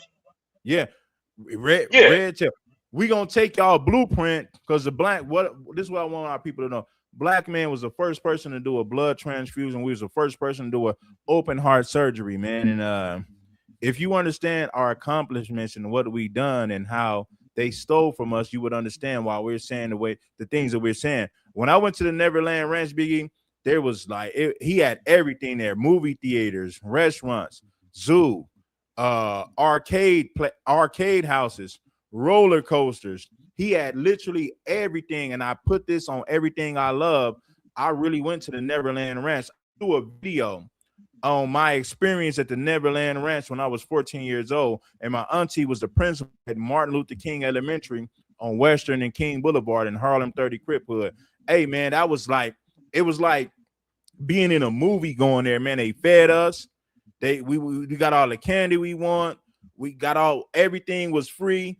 Man, I'm telling you, bro, it was one of the greatest experiences that I ever had. Man, I love Michael Jackson, man, and I hate the fact that they tried to slander his name. And like you said, he was talking and exposing the industry. So they said, we're gonna slander you, you know?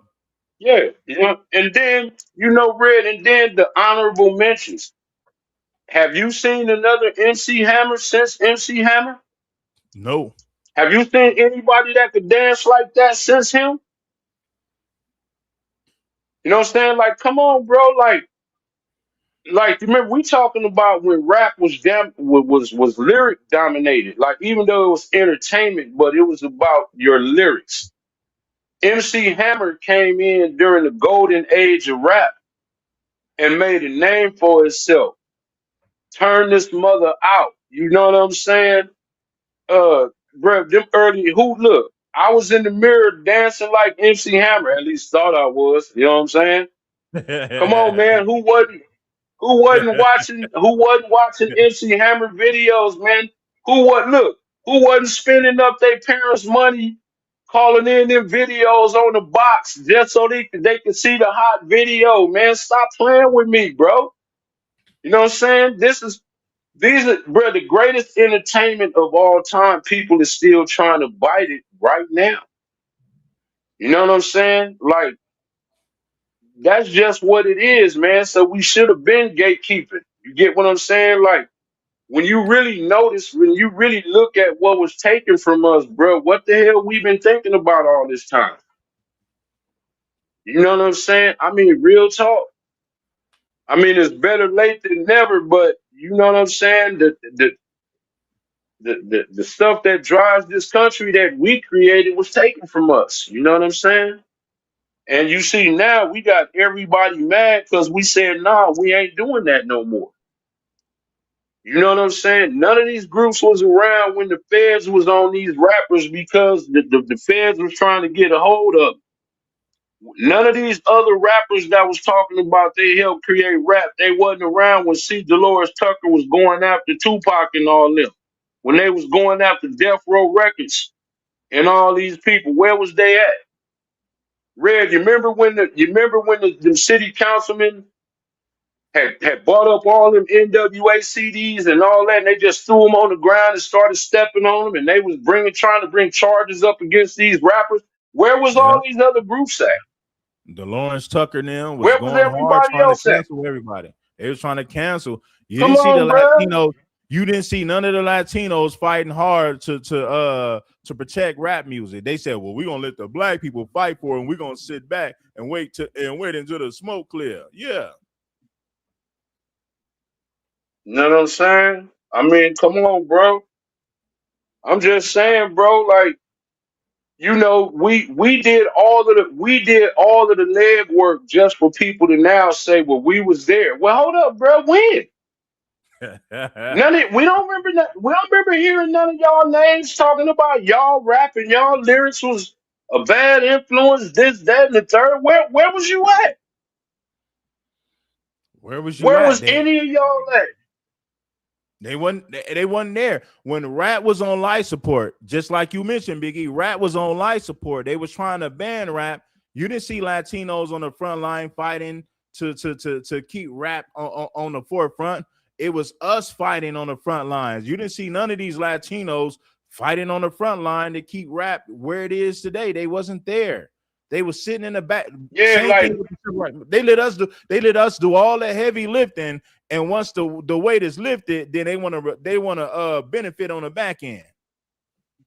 yeah, where was they at? And this dude was a tether. But where was they at when the government was taking Luther Campbell and the 2 Live Crew to court? Yeah. See, if you're not old enough to remember that, see, they was trying to ban. You remember they even came out with a song called "Banned in the USA." But they was trying to ban Luther Campbell in there. Where was all of them at?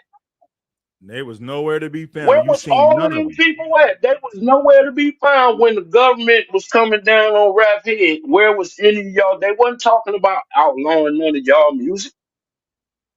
Somebody said, "Nah, but we can't do that because these niggers done unknowingly created a gold mine." Now look how many white people or really the small hats. Look how many of them sent all their kids to college off black music. Black music is so degenerate that Leor Cohen and Jimmy Iovine and that other guy, all of them got their hands firmly locked into it. You know what I'm saying? It's so degenerate. It's so degenerate that everybody want to break in now. Everybody want to claim it. Now everybody want to claim it now that all the heavy lifting has been done. Same thing with civil rights. When you listen to all these tellers, they're violating my civil rights. Yeah, you wouldn't have them if it wasn't for us. And if you're illegal, you still don't have them. They even got rid of. You been seeing it? Go ahead, bro. You know what I'm saying? You even seeing the videos now. Now you got people like Roland Martin and Joy Reid and them. Now they want to talk about voting for the couch and foundational. Now they want to use the talking points that we've been using for all this time. Now they want to sound like us. I mean, if you really peep game, now they using our talking points. The Latino, you know what I'm saying? You've seen the Latinos marching in Houston saying "power to the people." I'm like, how is it power to the people? That's our shit. Where did Latinos say? And they violating their civil rights. And then they saying they're marching in Houston saying "power to the people" with a fist in the air with a Mexican flag. That is disrespectful. Right. Do you see what I'm saying? This is what I'm saying. So it's like, nah, bro, y'all still using our talking points. Because you're here illegally, you can't talk about civil rights and power to the people. That does not apply to you. You know what I'm saying? I don't understand why you're fighting so hard when the federal laws are the federal laws. You fighting stuff that was already on the books, that's been on the books. There is no fighting that. The people already voted on that. Y'all keep talking about a threat to democracy, but you don't want to respect the fact that people voted on it and they voted you out. Ain't that the democracy? Ain't that what they claim the democracy is? The people of the United States said, y'all gotta go. They had a bunch of choices. They could have voted for Kamala and then y'all would have been able to stay. But the people said, no, we're going to vote. We would rather vote for this guy here and see you go. Okay. And y'all been crashing out ever since. Y'all been burning Teslas. Y'all was burning Tesla dealerships. Y'all was crashing out on ICE. Y'all been doing all of that, even to the point to where y'all getting yourselves killed for it. You understand what I'm saying? Because you're doing that because you know you're trying to, for to me, you know, Red, it's like I think they're trying to create all this other havoc to try to get another law or trying to get something to circumvent what was already there. You know what I'm saying? Because you can't get rid of laws that was already there. You know what I'm saying? That's not going to happen. And as long as the federal law is what it is, y'all ain't finna get no traction. Don't be hollering no power to the people. The people The actual people of the United States want y'all to go. So what power are you talking about? Like, for real, what power are you talking about? The people that actually have the power said y'all gotta go. That's it. It ain't no getting around that. So you fighting a losing battle. So why not just go?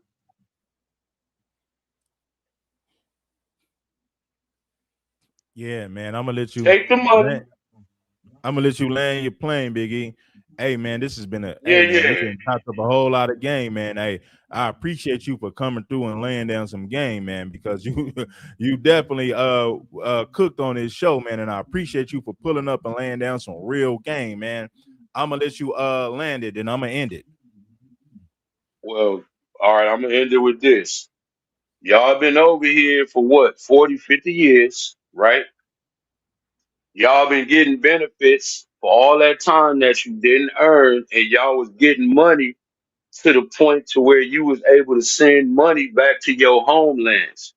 You wasn't even taking the money here and putting it back into this country. You was sending it to your country. So y'all ate real good. Y'all should feel good about having to go home now. You know what I'm saying? Like, you really don't have no excuse to not be good enough to where you can go back to your homeland and make some things move and shake. Y'all claim to be the master builders and, got all these smarts or whatever. Go handle your business. You know what I'm saying? You're fighting a losing battle. And I'm going to land with that. But y'all drink y'all water because it's been hot as hell. Eat Yeah. your veggies and keep winning. Hey, Red, I tried to hit them 3 plates on the incline, bro. It kind of kicked me in the ass, but I'm gonna have it in the probably this time next week. I'll be able to probably hit them 3 plates, bro. But that incline ain't no joke, bro. It felt like Yeah. my shoulder was hollering, bro, hollering. You know what I'm saying? So y'all go ahead. You know what I'm saying? Like I said, keep winning, stay up. You know what I'm saying? Enjoy the rest of y'all evening. All right, Red, I'm going to holler. Appreciate you, my brother. Hey, man, I appreciate Big E, man. That's my brother right there, man. That's the big homie and my brother right there, man. You gotta appreciate the game that Big E lays down when he slides through, man, because it's authentic. The man is speaking from experience, and it's priceless, man. You can't buy that. You have to experience these things to have the knowledge and gain that Big E lays down whenever he slides through. So shout out to my brother, my big homie, the OG Big E, man. Gotta love Big E when he slide through, man. Each and every time. You know it's gonna be a lesson of history, knowledge, game, and wisdom all wrapped into one. So the game that Big E lays down is priceless, man. I love my brother, man. I appreciate him. Every time he comes through, he's going to bless the microphone. He's going to bless you guys with a whole lot of knowledge and wisdom. So, man, it don't get no better than that. Shout out to my OG, my big homie, OG Scoop as well. Every time Scoop slides through, it's going to be knowledge. It's going to be wisdom. It's going to be a history lesson. So the knowledge that Big E and Scoop lays down when they slide through is priceless. So you got to love Scoop. You got to love Big E, man. Them brothers have been a major asset to my channel, man. And I appreciate them brothers so much. I can't even express it in words when it comes to how much I appreciate, those brothers, man. And I salute them because those are the big homies. Those are my OGs right there, man. I appreciate them. I love them brothers, man. I love you, Scoop. I love you, Big E. Shout out to y'all, man. I appreciate you guys to the utmost. So this is what we're going to do. I want you guys to watch and we're going to wrap it up after this, man. I want to show you guys the anti-ICE protests in downtown Los Angeles. In downtown Downtown LA, demonstrators took to the streets for what organizers called an emergency protest against ICE, but things turned violent when counter-protesters turned out. The crowd rallied at Placita Olvera in solidarity with communities in Houston and Biddeford, Maine, following recent deadly encounters involving immigration agents. KTLA's Carlos Salcedo is live in Hollywood with more on the protests, the ICE operations, and the violence tonight. Carlos. Yeah, things were peaceful until you had counter-protesters show up and agitate the crowd. That's when things turned violent. They turned ugly. At least one person looked to be seriously injured. And tonight, organizers tell me they hope this doesn't distract from their overall message. We demand justice for Lorenzo. We demand justice for Juan. We demand justice for Keith Porter, for Renee Good, and for all of those who have been murdered by ICE. From coast to coast, protesters are gathering to denounce the second fatal shooting in a week by federal immigration officials. We're going to continue coming out into the streets until we get justice. At Placita Olvera in Los Angeles, dozens rallied Tuesday evening calling to abolish ICE. We want to call for justice for all the lives lost. We want to call for the immediate arrest of all the immigration agents who are responsible for these murders. While we were there, a small number of counter-protesters agitated the crowd, leading to violent clashes. At least 2 pro-ICE demonstrators were verbally and physically assaulted. One of them seen running from the crowd, his face bloody as he was repeatedly kicked and punched and sprayed multiple times with some type of chemical agent. The bloodied man was put in a vehicle and driven off as the LAPD eventually moved in. The mass gatherings come after ICE agents killed Joan Sebastian Guerrero in Biddeford, Maine on Monday. Homeland Security says agents were surveilling an address for a person due to be removed from the country. Guerrero was not the target, but the 26-year-old tried to leave the property in a vehicle. At some point, agents opened fire, later saying they feared for public safety. A witness to the shooting describing the aftermath. I heard the young man say, "I tried to stop." Clearly heard him say that. I tried to stop, or I tried to pull over. His head was bloodied. His face was bloody. It was awful. And last Tuesday, Lorenzo Salgado Araujo was killed as he attempted to evade arrest in Houston. He was a Mexican citizen targeted by ICE for deportation. Following the tragedies, ICE agents have reportedly been instructed not to initiate vehicle stops unless they're targeting serious criminals. And tonight, the LAPD did go on tactical alert over the incident in downtown LA. No word on any arrests. We're live in Hollywood. Carlos Salcedo, KTLA 5 News.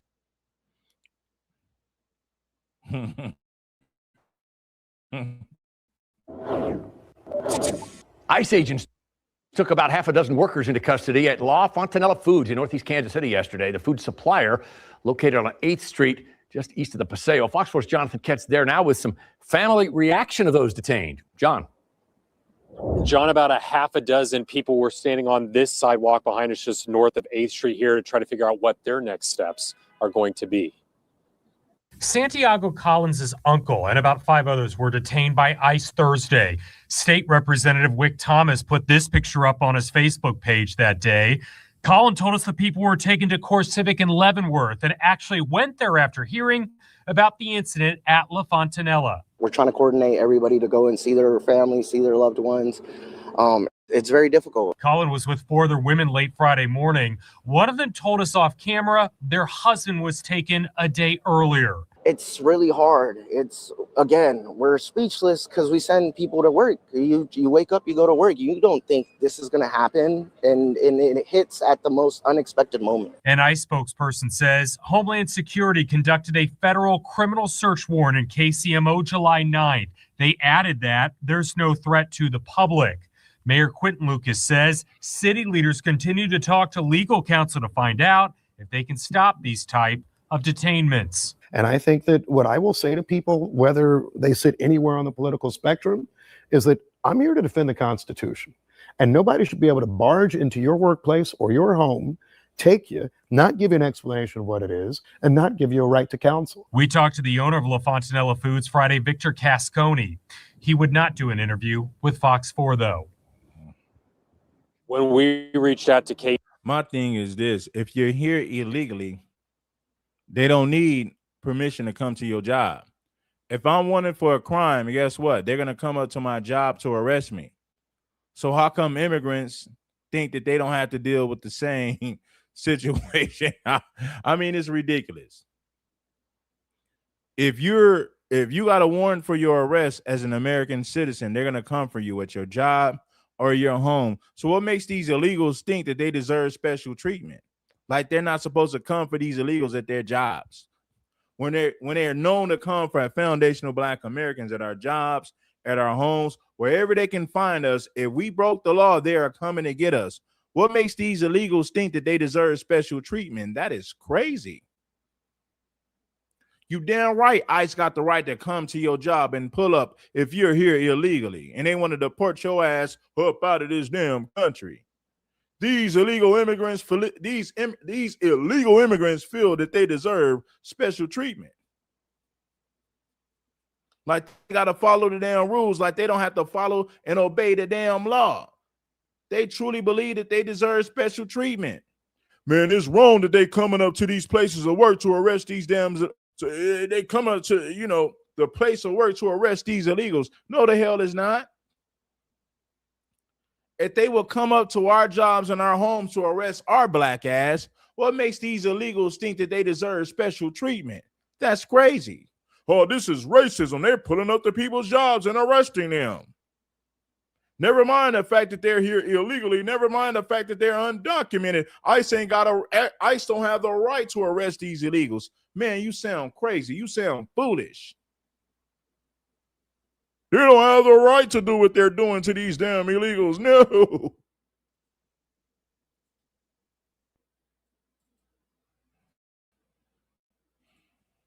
I'm Michael Hoffman in Lake Worth Beach. It was at this bakery behind me where a targeted immigration operation resulted in the arrest of its owner. ICE tells me he is in custody as his family and friends try to figure out what comes next. Just over the train tracks on Lucerne Avenue. On a day that started like any other for the employees of this Guatemalan bakery in Lake Worth, ended with its owner, Jacob Cepeda, in handcuffs, arrested by ICE. As Cepeda was taken into custody, his family watched in tears. They arrested a hardworking man who provides for his family. Horrible. It's sad to hear that. I have to come down to give my support. Gilmer Cepeda has worked for Jacob for 3 years. He calls him a good, hardworking man who pays his taxes and provides for his family.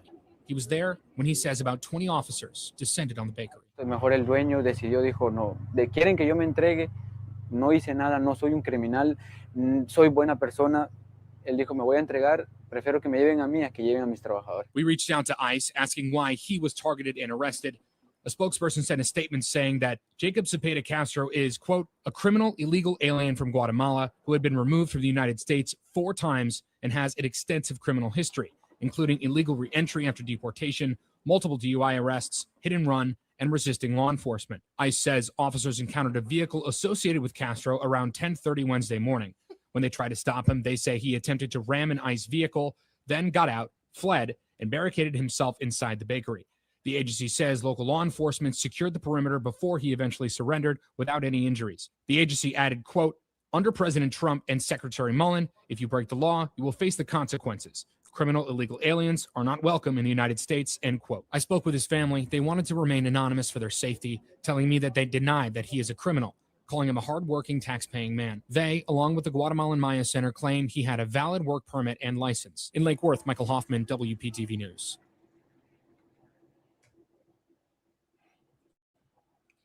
So listen, man,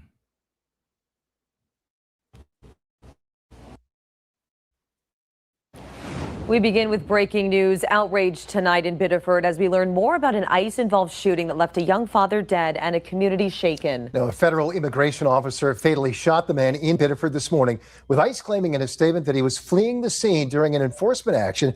But we've also learned that the man was not the intended target of today's ICE operations. As far as we know, there's no video of the actual incident, but witnesses shot video of the aftermath and a warning some may find it difficult to watch. The video shows ICE agents pulling a man from a white vehicle and handcuffing him after he'd been shot.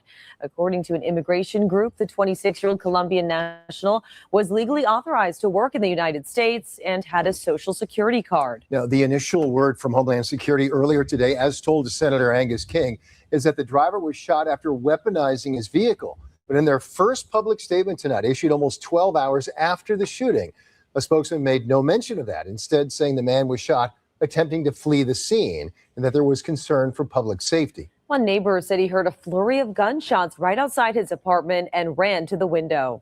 People with like big ARs, geared up, ready to go, screaming not to get out the car. Not see directly get him getting shot, but we saw his car circling and circling, and the aftermath of when he was shot. And they pulled him out, I guess, maybe like 30 minutes later. And we're also getting strong reaction to this tonight. We'll take you to a vigil in just a moment. But Maine Governor Janet Mills is among those blasting the federal response and reacting to word that that person who was shot was not, in fact, the person that ICE was looking for in the first place. Writing, quote, "This development makes this tragedy even more disturbing and infuriating, and it underscores the reckless and haphazard manner in which immigration enforcement operations are being conducted in Maine and across the country. This has to end," end quote. Dozens of angry protesters stormed Senator Susan Collins' Biddeford office today after the shooting.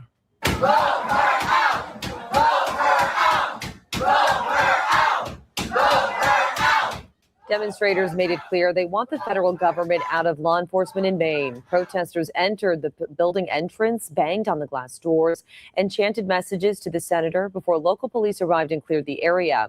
Protesters point out Collins voted to adopt a budget plan allocating nearly $70 billion for ICE. And new tonight at 10, the governor of Minnesota, Tim Walz, has released a statement on today's shooting in Biddeford. In a post on X, he goes on to say, quote, "Americans are once again watching in horror as Trump's lawless federal agents took another life, this time in Maine. We must seek accountability and justice and an end to this madness," end quote.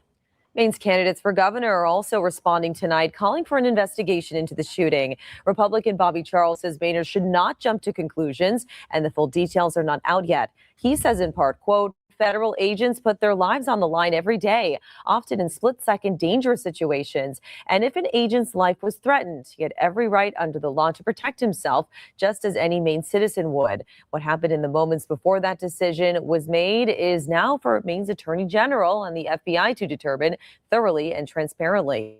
Meanwhile, Democrat Hannah Pingree saying, quote, "A life was lost in Biddeford this morning in a shooting involving ICE. I'm monitoring closely and will share updates as they come.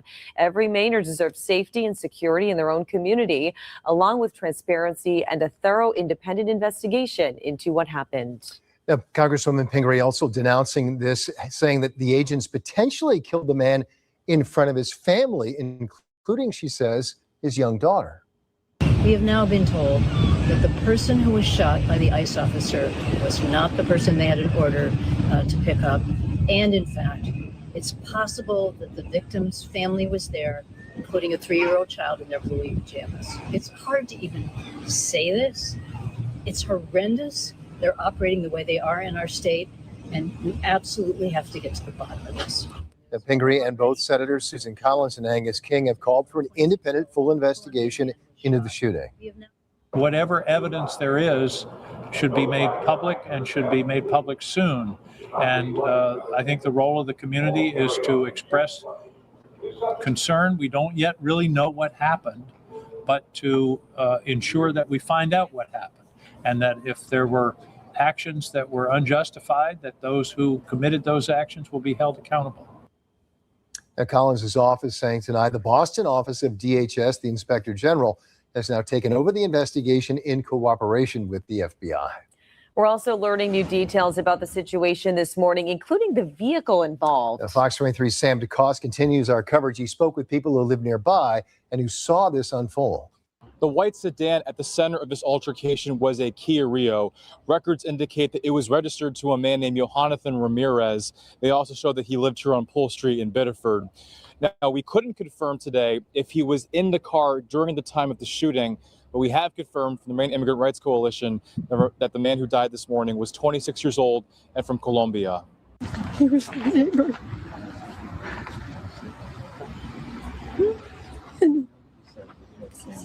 his wife came running out,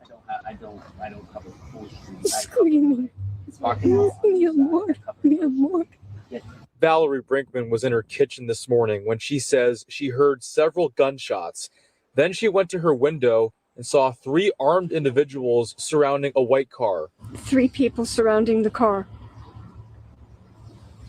screaming at whoever was in the car, "Do not get out of the car." Brinkman lived in the same building as the driver. She says she did not know him or the family well, but saw his wife watch it happen from their building. She felt the need to run out into the street and into the arms of danger so that she could be close to the spirit of her husband. According to Presente, Maine, the man who died in the shooting was authorized to work in the United States. They say he came to live and work in Maine and was a positive member of the community whose life was tragically cut short. In a statement, Presente said in part, quote, "To say we are heartbroken does not convey the depth of exhaustion, terror, or grief we are feeling. We will not let this death be reduced to a footnote in this administration's enforcement statistics. There is no freedom until everyone is free." Presente Maine also says that this man was issued a social security number. Going forward, the Maine Immigrant Rights Coalition is asking for privacy for the family, but also demanding a prompt and independent investigation to figure out what happened and why. In Biddeford, Sam DeCoste, Fox 23 News at 10.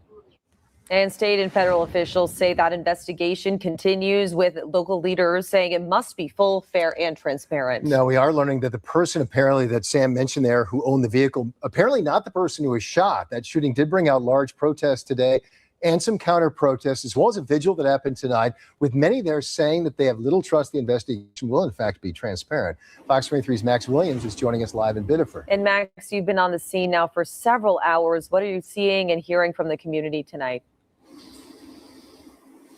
Katie and Greg, yeah, it's been a long day here in Biddeford, and I'm sure it's been a long day for a lot of people here that live around here and had to experience what they saw today. But I can definitely say it's a lot quieter down here in downtown Biddeford than just about an hour ago when we had hundreds of anti-protesters and pro-ICE protesters here that have been here since noon. Now what is left, I'm going to step out of the way, is a growing memorial for this man that lost his life today, and there are postcards on the fence that show basically are just grieving messages. There's also candles as well, and you can see some people there taking a look at the vigil there. But we spoke to a lot of people today, and I can definitely say that it's been an emotional day for many.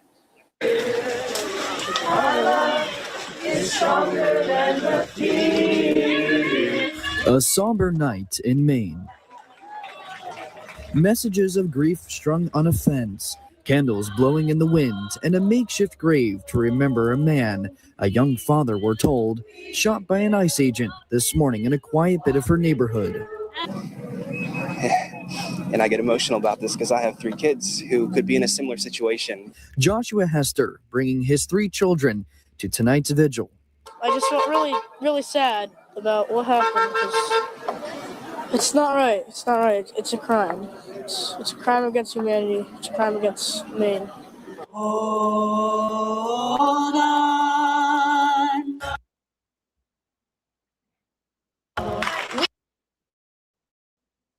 Until we do that. No matter what they try to do, we will continue to be a community that was founded by, built by, for immigrants. Yeah, the community here definitely with some strong messages today, whether it be political leaders or even just residents that live in this area. Now, we don't know if the protests are going to continue tomorrow, so we'll be sure to monitor that, as you mentioned. All right, man, we're going to wrap this thing up, man. I appreciate everybody for showing their love and support. If you haven't blessed the like button, make sure that you do so for sure. They're doing everything to slow us down in the algorithm. And I'm pretty sure you guys notice the same thing. You realize what's going on. You've seen the views that we were getting, and you see how, YouTube works. But we're going to get through it, man. We're going to get right back to the top. They can't stop us. We will elevate. Peace, love, and blessings, giving you game to keep you from stressing. It's your player partner, King Supreme. Make sure that you like this stream in a major way. Hit that like button. It ain't nothing. It's King Supreme. I'm gone. Peace to everybody.